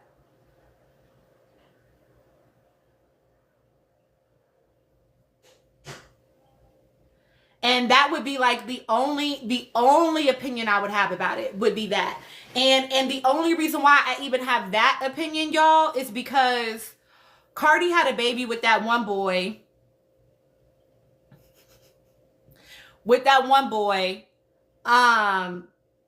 At the height of her career, right? And she put out a lot of really fun singles after that, but it took her a very long time to craft her album after that, right? And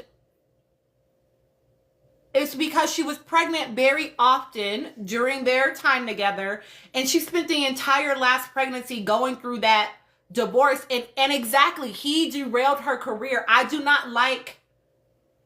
And then we know that was his intention, right? Because his response to her when they were getting divorced was, well, now you got 3 of my babies. Like, ain't nobody gonna want you. Like, I don't like that shit. I don't like men that move like that. And she now has to be tied to that man for the rest of her natural born life, or her children's natural born lives. Hopefully she obviously would go before the children. You know what I mean? And that's a shitty existence to have to live. That man love bombed the fuck out of her in public. After the first cheating scandal, and they're breaking up, him coming to the show and getting on the stage, and the fans gobbling that shit up. Like, no, this was a pressured moment to force her into accepting an apology, because now she's in front of the public. Like, it was disgusting, manipulative behavior. He did manipulate her, Whitney. And then he kept getting her pregnant because that man, as much as he was living off of her, also wanted to keep her within his little box, right? That's why he thought by her having all them babies, that was going to keep her stuck to him forever. And once she finally got the courage and the strength and all of the things to leave and to stay gone, now she's giving another man a baby. And I just hope that man is not like that other man. And I don't know if they've had enough time for her to know that. And I hate that for her. That's really the only thing that I think about it, is like, damn, I hope that this man is not gonna move in a similar way, you know? He just had another baby in April of this year with someone else. Yeah, this goes back to me talking to y'all about, like, feeling like you're the exception. You have to know that you're not, babe. You're not the exception. Whoever they are is who they are. They're not going to be different for you. They have to be different for themselves.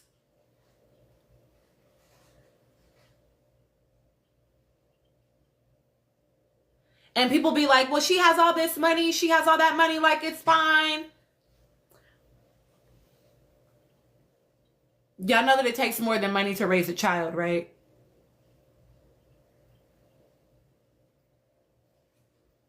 Y'all know, you know that it takes more than money to raise a healthy, well-adjusted, loved child? her having money does not increase her time. And Cardi is a very hands-on mother. She's a very hands-on mom. Like, she is very involved in her children's life.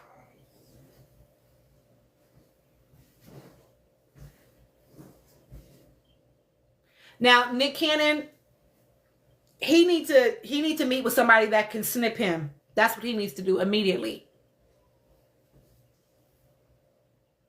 And so it's like, again, like, yes, she can have all the money in the world. That doesn't mean she has more time. That doesn't mean she has more mental capacity, more emotional space, right? And like, children need a lot when they're little, but they need even more when they become preteens and teenagers. It just looks different.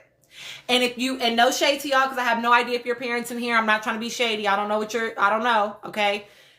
But if your expectation is that when your child becomes a teenager, oh, they just want to be away from you, they don't want to connect as much, you are mistaken. They want to connect with you. They just need the connection to look different. And maybe you are not adjusting to meet that need. They need you just differently. The mental health starts showing up differently. Any sort of neurological stuff like ADHD, that starts to show up in middle school. So like it's different. It's not that it can't show up in elementary school, but girls mask a lot. And it becomes more obvious when they turn about 11, 12. So it's like they need you just differently. And if you have not healed your trauma, let me tell you, baby, if you have not healed your stuff, exactly, Keisha, remember who you were at that age. If you have not healed your stuff, what will happen, listen, is when your kids get to that age and you're parenting them through that age where your shit was showing up, guess what shows up? Your shit. Your shit. And you start to parent out of that space.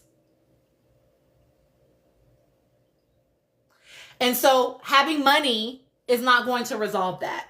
It can get you access to therapy. It can get you access to maybe nannies to support. It can get you access to some things, but it's not going to make that all of a sudden easier and make you more competent as a parent, especially when you have more children to spread that across. You know what I mean? It can be very destabilizing, P, especially for girl children. Not that it's not for boys. It's in a different way. But for girl children, speaking as a clinician, mental health stuff will often get missed for girls because most of our studies are done on boys or men. And typically white people. Almost all of our psychological studies, that's our base. And so people will miss things until it becomes like so obvious and you're like, what the hell is going on? I mean, you're like, my kid is just a different person. I don't even know who they are. And parents will get frustrated and they won't know what to do, but you have to get up underneath it, right? And you have to even know. Anyway, let me not get on my soapbox. But like, all that to say, having money is not going to resolve all of that. So that is that would be the only thing I would be thinking about with her, is like how challenging those other moments may become. I agree, Jamila. As someone that worked a lot with adolescents and young people, no shade to the parents, because I'm a parent, okay? I'm a parent.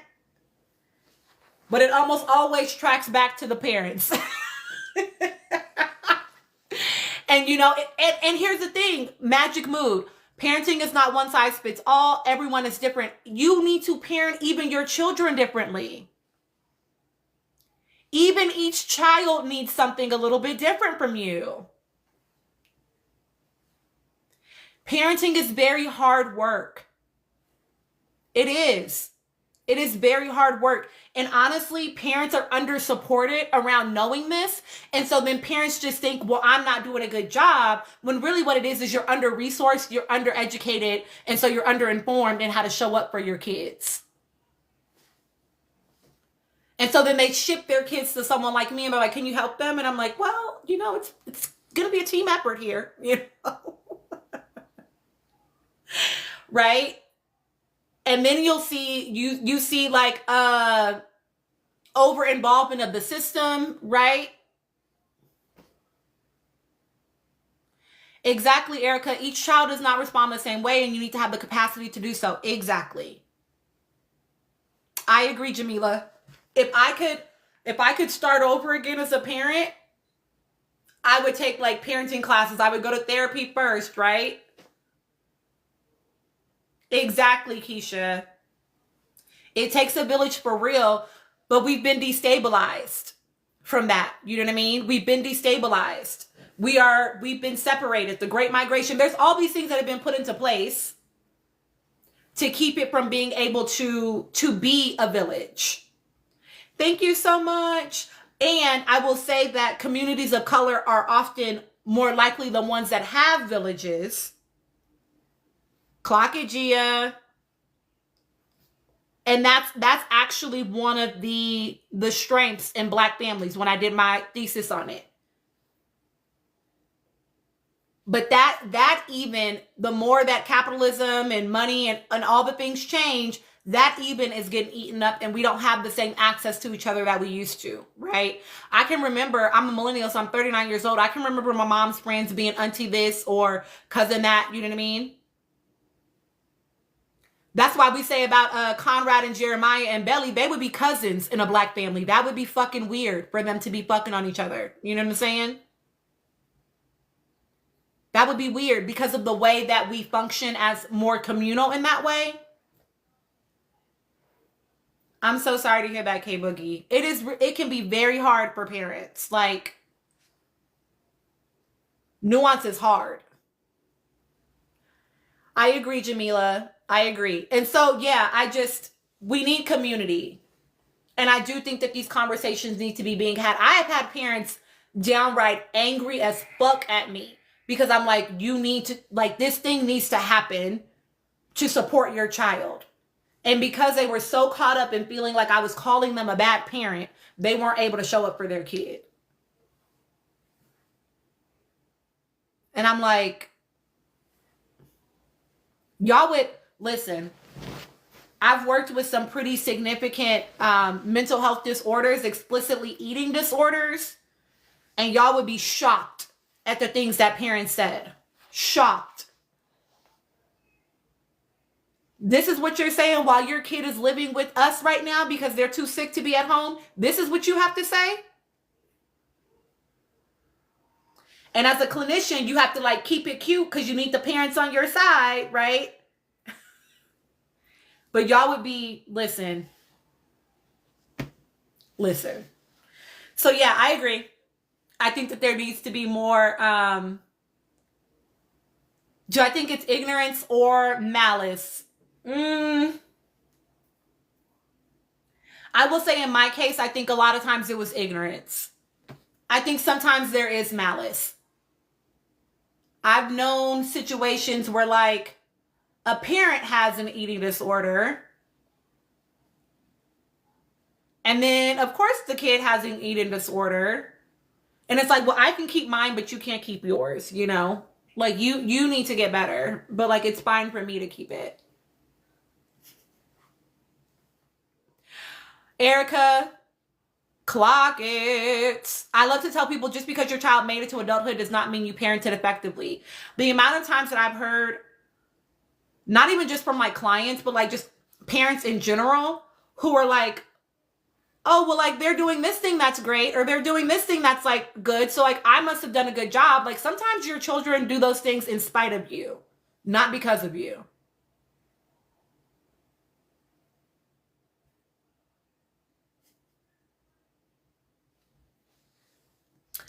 Have I ever dealt with abusive or manipulative parents?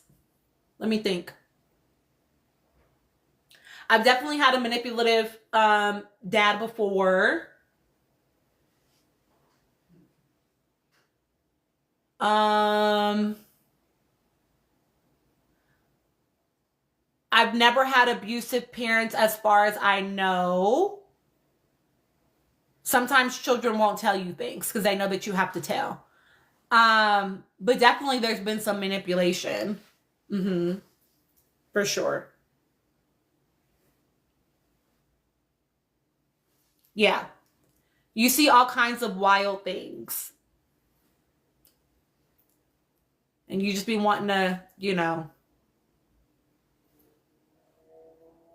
just empathize, empathize and try to hold the space and be a safe adult, you know.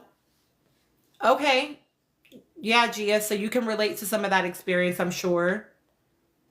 Yeah, you just try to be like a safe adult. You try to be an adult that a lot of times that's what therapy is for young people. It's like you being the safe adult that they actually can say certain shit to. I've had clients that I'm like, I can't tell your parent because like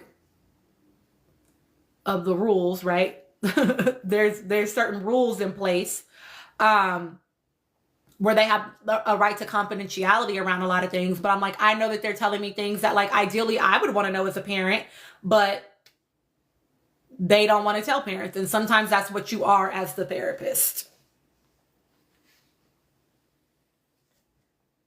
And that's really important, Gia, right? That goes back to like that community piece, right? Needing to have safe adults that you can go to, because unfortunately that's not always true in the school system. It's just not. Hi, Rebel with the cause. It's just not, unfortunately. That used to be the extended community.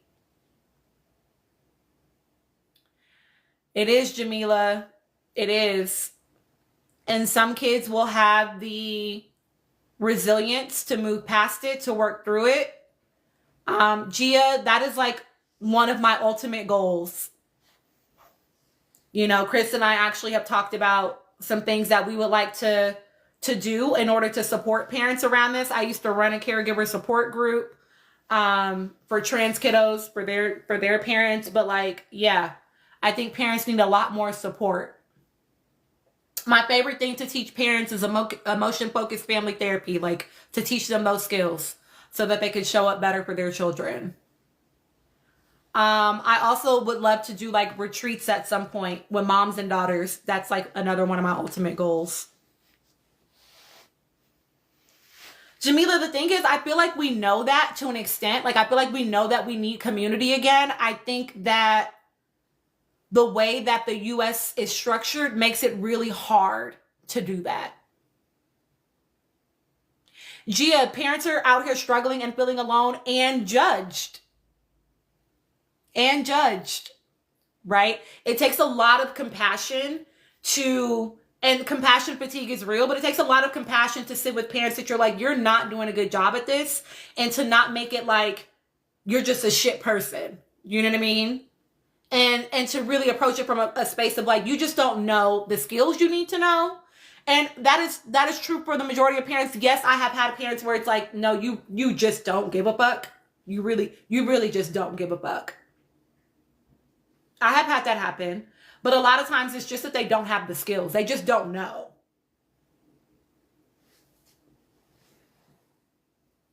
Exactly. Shame is a big one. The chatty nurse. How do parents point out within themselves that they need to be better? That would take a high level of like self-reflection and like honesty with self. Whitney, I do feel like a lot of it boils down to education, but not every parent is open to that, right? So it's also like you're going to be predisposed to some things, right? But if you can get more information, a lot of it, again, it does boil down to ignorance. So if you can get access to more information, then you can see, oh, okay. You can begin to understand.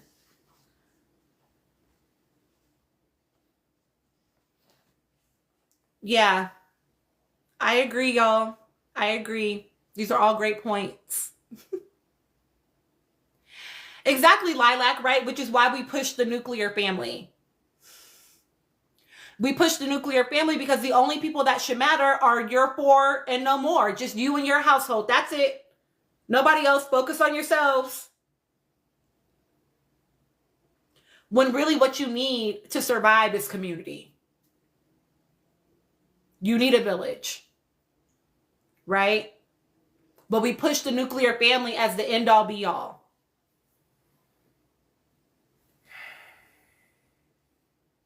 Oh, Jamila, the thing is the government does understand it. Don't get me started. They do get it. They know that. That's why they make sure it doesn't happen. They didn't take down the Black Panthers because they was really worried about them folk being on no fuck they shit up, right? It was because you feeding people and because you're uniting people. Absolutely not. You cannot fucking do that. No, you will not. Because they know. They know the power of community building.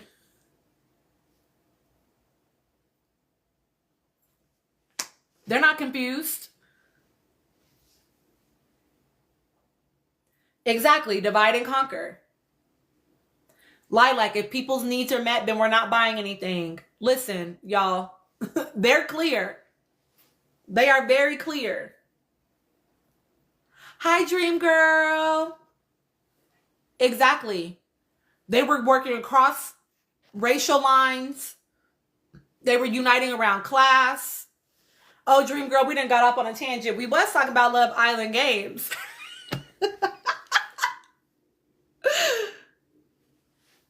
But yeah, like they understand the power of community. That's why they actively work to make sure that we can't be in it. Because why are we working 40 hours a week, y'all? I mean, I don't, but why are people working 40 hours a week? Why is that the norm? Because then all you have time to do is to do what? Work and go home. If you have children, you don't have time to give to anyone else. You don't have time to give to community building. You have time to organize. You don't have time to activism. Listen, now y'all done got me on a tangent. They did not...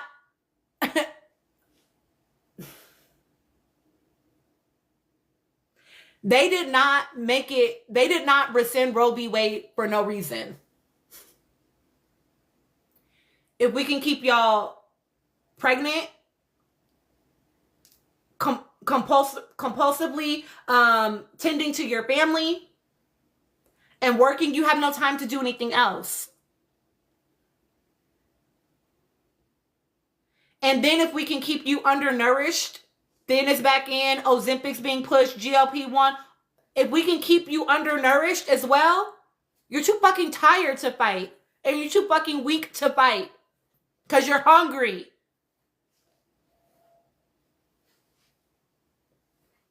All this shit is connected, y'all. And it's why, even on Love Island, right? It's why I told y'all, listen. Even them pushing the narrative around Hilga being against Shelly and Alandria was on purpose. She was tripping. Don't get me wrong. She was tripping. And that shit was on purpose. Because who have we been as Black community by and large in the struggle with historically? We've been talking about Palestine for years. Decades upon decades. Some of our greatest thinkers and activists, workers have been talking about this for decades upon decades. So of course they want to create the rift. Why would they not?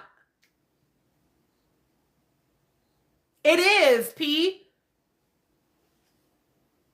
So we're going to push this narrative. And now y'all are literally watching in real time what happens to free speech. You're watching in real time. It's not for no reason, y'all. And this is why it's like I love getting on here and talking to y'all about Love Island games and Love Island and all that, because it is a nice way of like having a little bit of escapism for 1 hour every day a week. You know what I mean? Like, yeah, we deserve that. We do.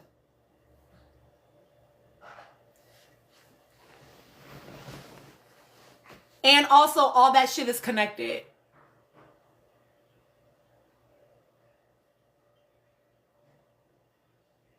Nothing is separate from the other things.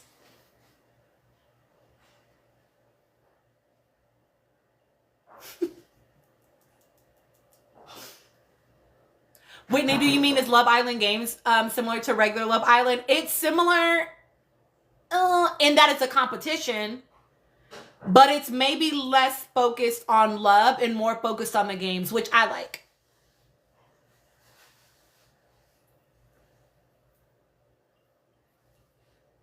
Period, Gia.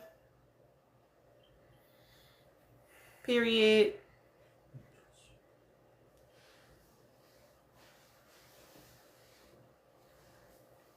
Okay. Yeah, like, I know I be keeping it light over here, y'all. I know I keep it light on my TikTok. People be like, do you have an Instagram? And I'll be like, nah. For one, I'm over there being a hoochie, okay? But it's like, I also, like, that's where, like, my heavier takes are. Because that's where, like, my high school and, like, the people that know me in real life are, right? Facebook, that's where a lot of you might see a lot more of that from me over there, right? I keep it very light on TikTok. I keep it very cute. Even though I think I'm going to have to get into this colorism conversation because the light brights are getting on my nerves and I cannot have us going out bad like that. But, yeah. Oh, yeah, we love the hoochies. We love the hoochies, the hoes, and the hood rats. I do. I do. But yeah, it's listen. We do need a colorism conversation because the light brights, again, they're pissing me off. They're doing too much. Y'all, I'm serious. Like, they're pissing me off. What are y'all talking about, bro? Cut the shit. Cut the shit. I can't. Whitney, for whatever reason, it's been like a ton of dialogue right now on TikTok around call me Kate, what they ain't doing. I'm just kidding. It's been a ton of dialogue right now on TikTok around like colorism, and the light brights have been coming out with like the whole like reverse colorism gag. Pretty privilege. It's not my fault. I can't help how I was born. I can't help that my parents. Shut up.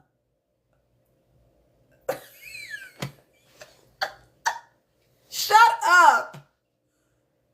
Cut it out. That is not how it works. They are cutting up on here.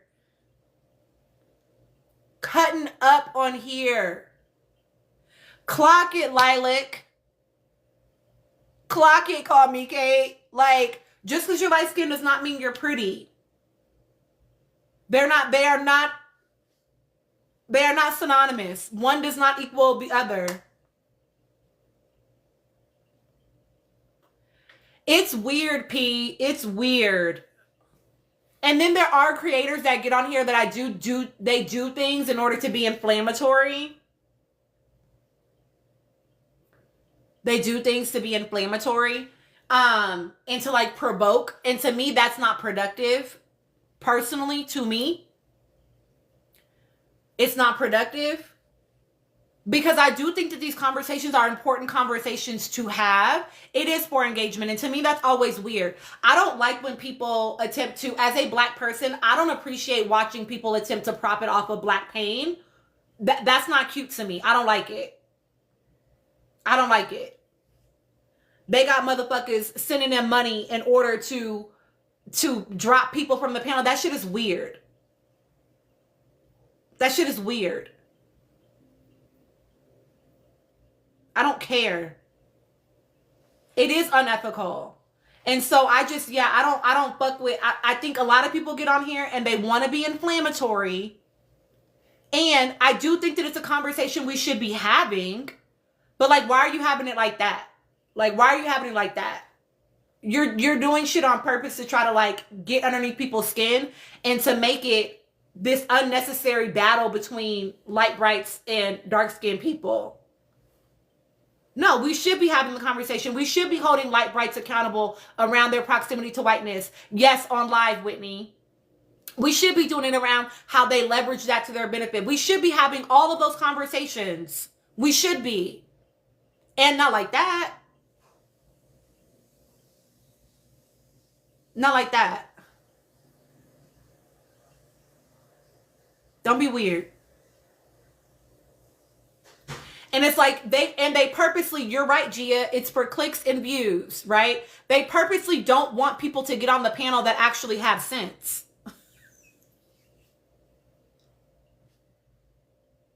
Exactly, user. It can be a valuable, nuanced conversation. But like they purposely are like, don't get up here unless you disagree with what I'm saying so that we can argue. And I can try to make you look crazy. And I'm just like,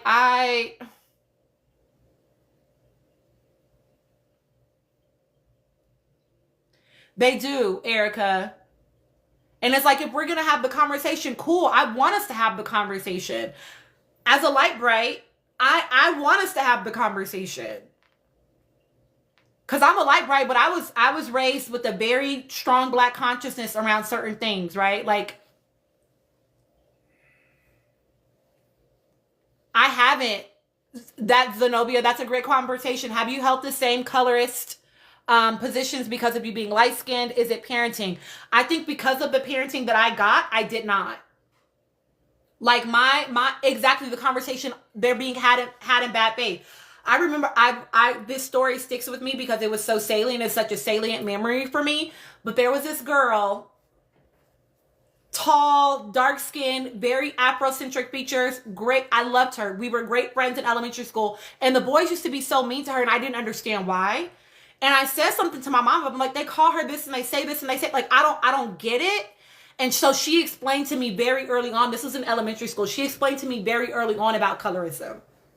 So I understood from a very early age why people would engage like that, because I didn't get it. Because we didn't act like that in my house about dark-skinned people. And so she explained to me from a very early age, and my mom, it was the blacker the berry, the sweeter the juice. It was say a lot, I'm Black and I'm proud. It was we tan every summer. You know, like, it was never something to be scared about being darker.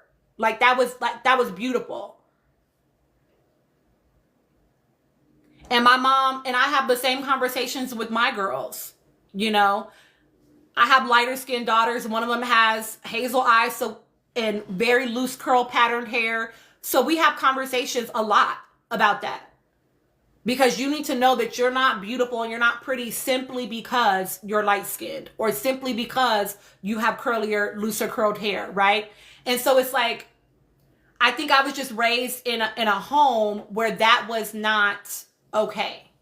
We didn't do that. You know, my mom was raised by a man that, you know, he was red, black, and green beanie every Sunday. You know, every time he was sitting around the house, that was who he was. You know, my mama had other work she needed to do, but she did do some things right. I will always give her tens about what she did right. You know, my mom's dad was like, I became a doctor so that white people would have to call me Dr. Herschel. You know? So we didn't play that at my house. That was not how I grew up. My dad, growing up, wanted to be a Black Panther when he grew up. That's the kind of Black people that I grew up around. My Nana, my dad's mom, my Nana, she was always very, you know, pro-Black, what it meant to be a strong Black woman and a strong Black man. And they didn't play that shit. So what no running around thinking I'm cute just because I'm light-skinned with curly hair. Wasn't none of that happening. Exactly. I feel that, Nikki. Black is beautiful. You know what I mean? And so, yeah, my house definitely didn't play that. We don't play that at my house either. You know. And my kids have had the language since a very early age. We don't make certain jokes at my house. Mm-mm. And if I feel like my kids are saying something that's colorist, I'm going to call you out and then we're going to have that conversation about it. If I feel like you tiptoeing into dangerous territory, we're going to talk about it. Because you need to understand your privilege as a light-skinned Black person. Period. And my daughter, they know if they say something that's a little bit like, what was that? We having that conversation. So I do think, yeah, to Nikki's point, Nikki said, she grew up in a colorist home. And I do think that it definitely does depend on where you grow up. I grew up also in Los Angeles. You know what I mean? Like, so I think I had a different, our thing was less about, I'm going to be honest, our thing was less about skin tone and it was more about class. That I will say. My mother was classist in some ways, for sure. Like, I don't know where y'all grew up, but I feel like it's true everywhere that the east side is where like the hood is. It'd be like the east side. Is that true wherever you grew up? Because it's true even here in Denver that the east side is like where it was hood. And I think that has to do with redlining.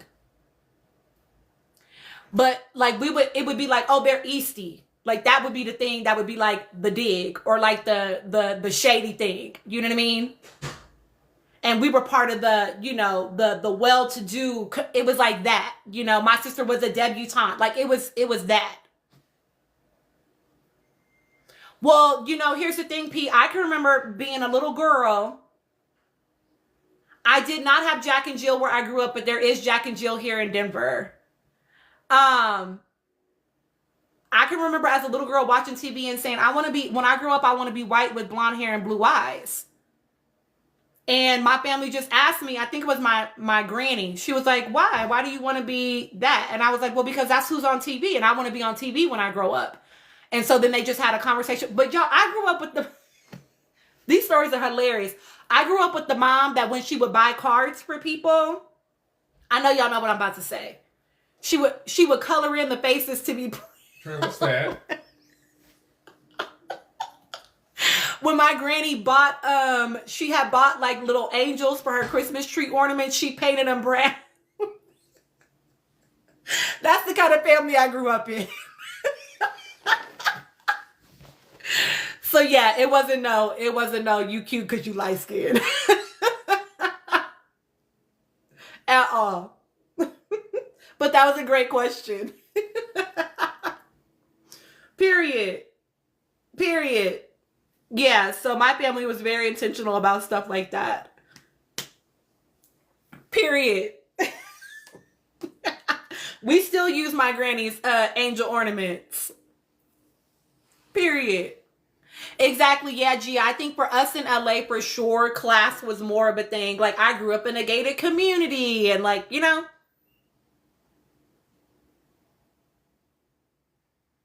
they were like, I'm too good for certain things when it came to like that. You know what I mean?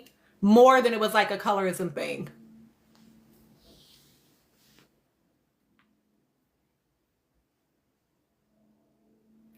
Ooh, child. I actually heard, honestly, more like colorist heavy stuff from my darker skinned friends, which makes sense, right? Where they like bought into this idea. But like, I don't understand. Yep, it is a big thing, Gia. So I don't understand. Like, as a light-skinned Black person, I never grew up being like treated as though I wasn't Black enough. I never had that experience. I always got all the time, what are you mixed with? That question was everywhere. Oh, I totally can. Zenobia, I definitely will be talking about it with Real Housewives of Potomac. I've talked about that before. But I definitely got like, where are you from? But I was never made to feel like I wasn't Black. Like I never had that experience. I only had one time in my whole life. Oh my God, Gia. I went to Baldwin Hills Elementary School. My dad lives in Ladera Heights right now. I do know, girl. I do know. Gia, I lived in Cameo Woods across from the Fedco on Rodeo and La Cienega when I was growing up. Okay. You just found out, Lindsay? That's a big blow to find out. Ladera. Period, Gia. So like, yeah, I never was made to feel like, oh yeah, P for sure. I never was made to feel like I wasn't black. I literally only had one experience ever in my whole life. In my whole life, I was at Audubon because I had to go to summer school because I told y'all I used to be, I had to go to summer school one year and I didn't have to go, but I wanted to go because my friends was going to summer school. So I'm going to make up this grade, right? It still would have been a passing grade, but whatever.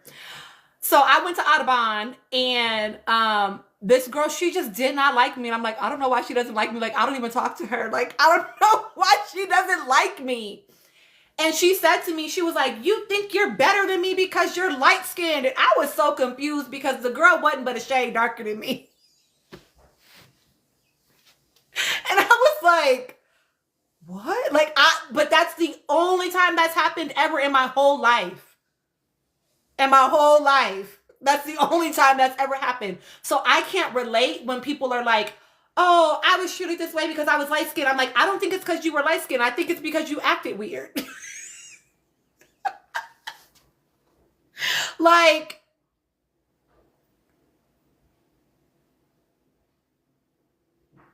oh, wow, Lindsay.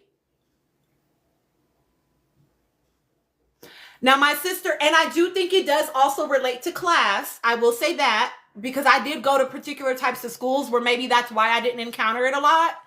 Because when my older sister she went to Audubon for middle school, actually. She started at Audubon. If you know, right? She started at Audubon. My sister, growing up, her hair was waist-length hair. Waist-length curly hair. Light-skinned, right? She looks like a little Indian, if I'm honest. Like, you would think she is like from a res or something. And she got into a lot of fights because my sister also was a fighter. I'm telling all her business. Because girls would act weird to her because she's super quiet. My sister's like not a social butterfly type of person. And people perceive that as like, oh, she thinks she's stuck up or she thinks she's too good. When really she just has like fucking social anxiety and like a really low social battery, you know? So she used to have to fight a lot in that environment. When she was with the white kids, what she would experience was the black kids that wanted to be the one, the only, right? And so she used to have to deal with that over there. But like it was very rarely like an experience of you think you're better than me simply because you're light skinned.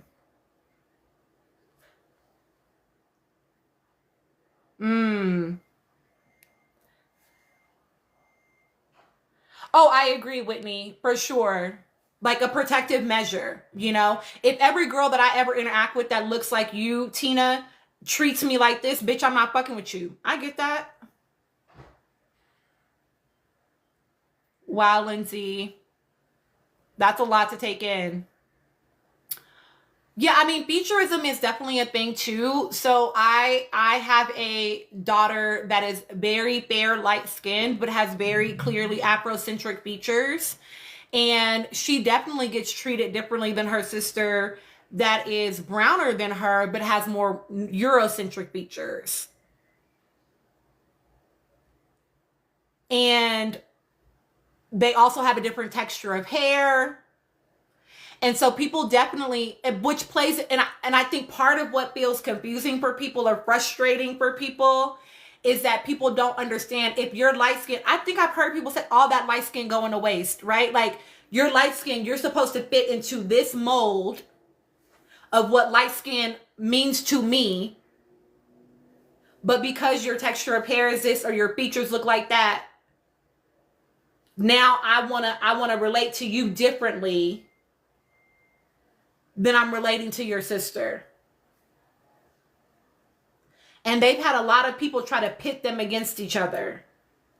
And Chris and I have had to do a lot of work around not encouraging that.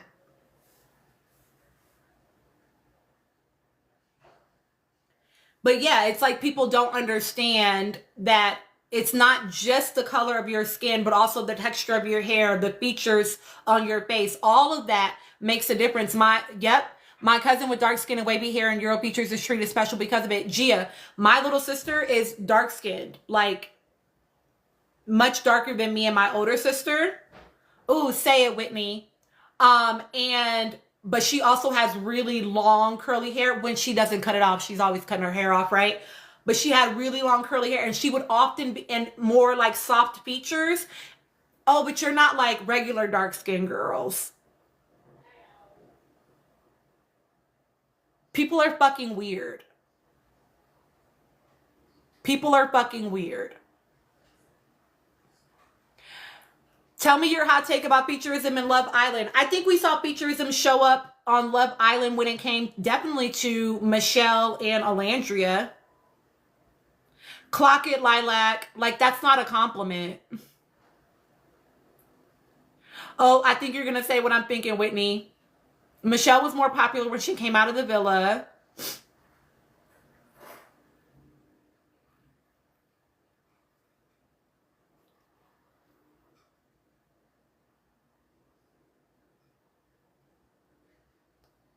And I think that has to do with the fact that her features are softer, they're more Eurocentric. Does KK benefit from featureism too? Her features are very small. I think, yeah, we see that like even with like her in comparison to maybe Garvey. Olandra was not as poppin', which made me feel weird because like they're both bomb. Yep. My white friends liked Shelly and thought O was ugly. Yep. Olandria is a striking beauty, right? And she also has very Afrocentric features. And it made you realize it was Michelle's Eurocentric features, right? And so it's like people will fake, they don't even realize they're doing it. Even her hair texture. Even Michelle's hair texture. Oh, she has natural long hair. And it's like, yes, that's true. And it doesn't make anybody else less beautiful simply because they don't. Like, I mean, I do understand it. Obviously, I understand it, right? Ooh, Jamila, clock it. It's why the black man doesn't find Olandria attractive. Because there are lots of black men that only want to date light-skinned black women or women that are as close to whiteness as possible. How close can I get? Is it your features? Is it the texture of your hair? Is it your skin color? How close can I get?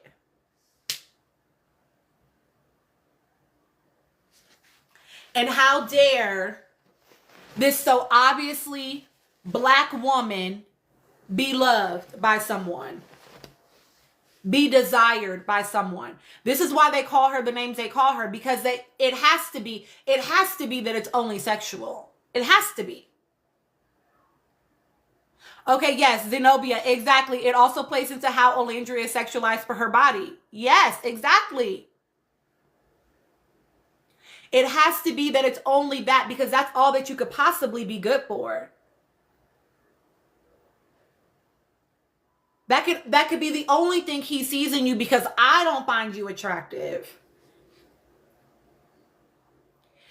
Pete, that part too probably added to why Olandria was intimidating and why Shelly was constantly approached.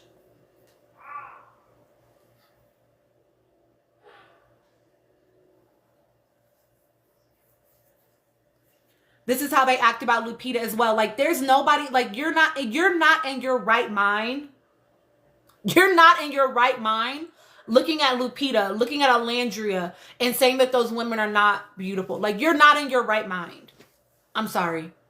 Not sorry.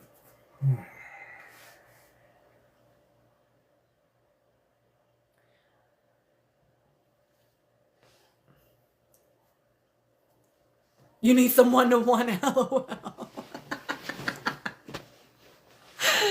Period. Period, Pauline.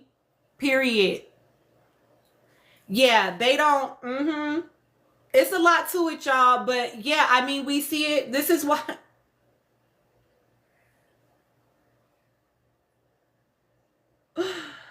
It's why they.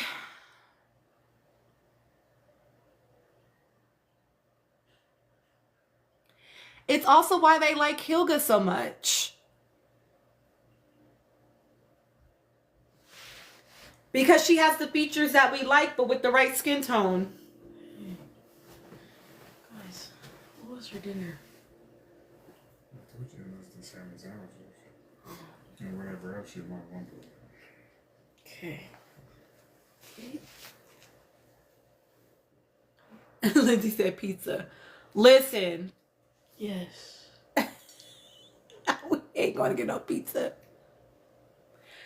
Y'all, I live in Denver, Colorado right now, and it is like unheard of. Like, people are always like, when Chris says he has a black wife, they're like, oh, you have a black wife?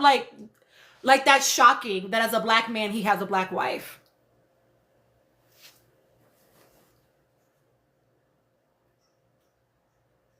My daughters, when they were in the 7th grade, got told you're pretty for black girls by other black boys.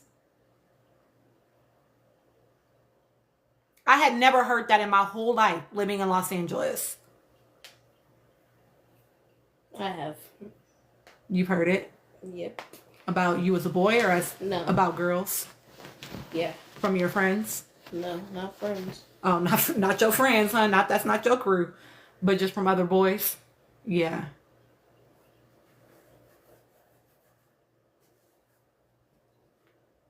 My 13-year-old is saying he's heard little boys say it as well. I agree, Gia. My dad is married to a black woman. My uncles are married to black women. But depending on where you are geographically, there are some weird ideologies.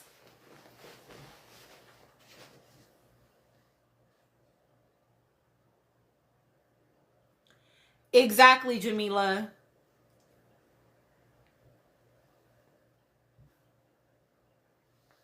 Exactly. Zenobia, and a lot of that was probably jealousy. Really, Erica? Texas, they don't like anything darker than a paper bag on their arm.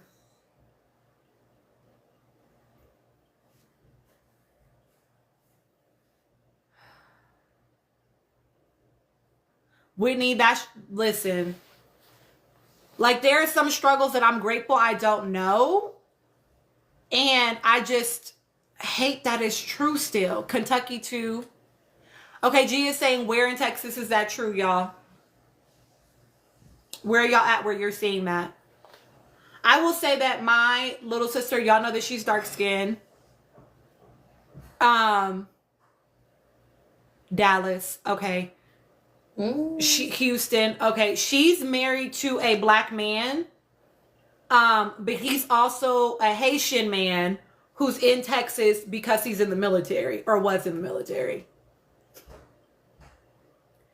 So different, right?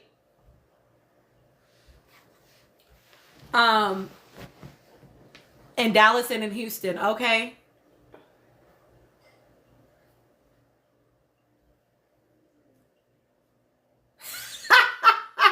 Keisha. No, just kidding. No, she's good. She's good. She's good. K Boogie, what you have for lunch? She's good. You're funny for that, Keisha. Keisha Coles. Keisha Cole. No S. Excuse me. You have a big family. You can introduce them to some nice black men in Texas. Period. Go ahead and be a Love Connection on here. Y'all remember Love Connection? Y'all not old enough to know Love Connection.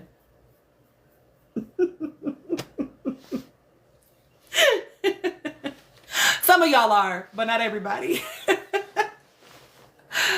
I love it. You remember You Are Okay? Love Connection was a Love TV show. Oh, they said hi, assistant manager. That's not me. That's not you? That's not me. Ain't that Kehlani? No, she's the manager. You're assistant manager. Oh, hello. He says, oh, hello. But yeah, it used to be like a dating show. We used to have lots of dating game shows back in the day. Now that I'm thinking about it. Not so much anymore. But okay, y'all. I just wanted to get on and yap about the show. Y'all are so funny. I can't even believe y'all are still up. We done got into all the things. Yes, I'm about to get off to...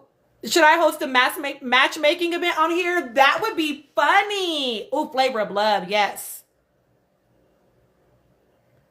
That would be funny. We totally could do that. But see, it would be totally different. Because the women would be up here and the men would come up. And then, we gonna have to... They're gonna have to go through my questionnaire. No. Oh, that's so funny. And then we're gonna drop them. No, I'm just kidding. Well, that makes sense, P. To be perfectly honest, that makes sense. They all cut. Nobody makes the cut. Y'all, I am so strict.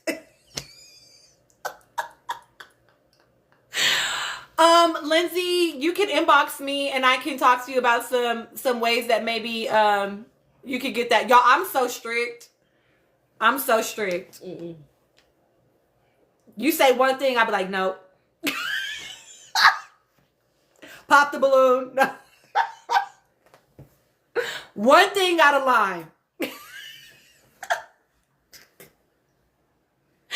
So yeah, I may not be the best host for the show. I may not be the best host. Listen, Lilac. Proud misandrist. You hear me? Gotta stay safe in these streets. But maybe that could be fun. It is gutter butt. And here's the thing. Y'all, I don't have that many men followers for a reason. They don't be liking the shit I have to say.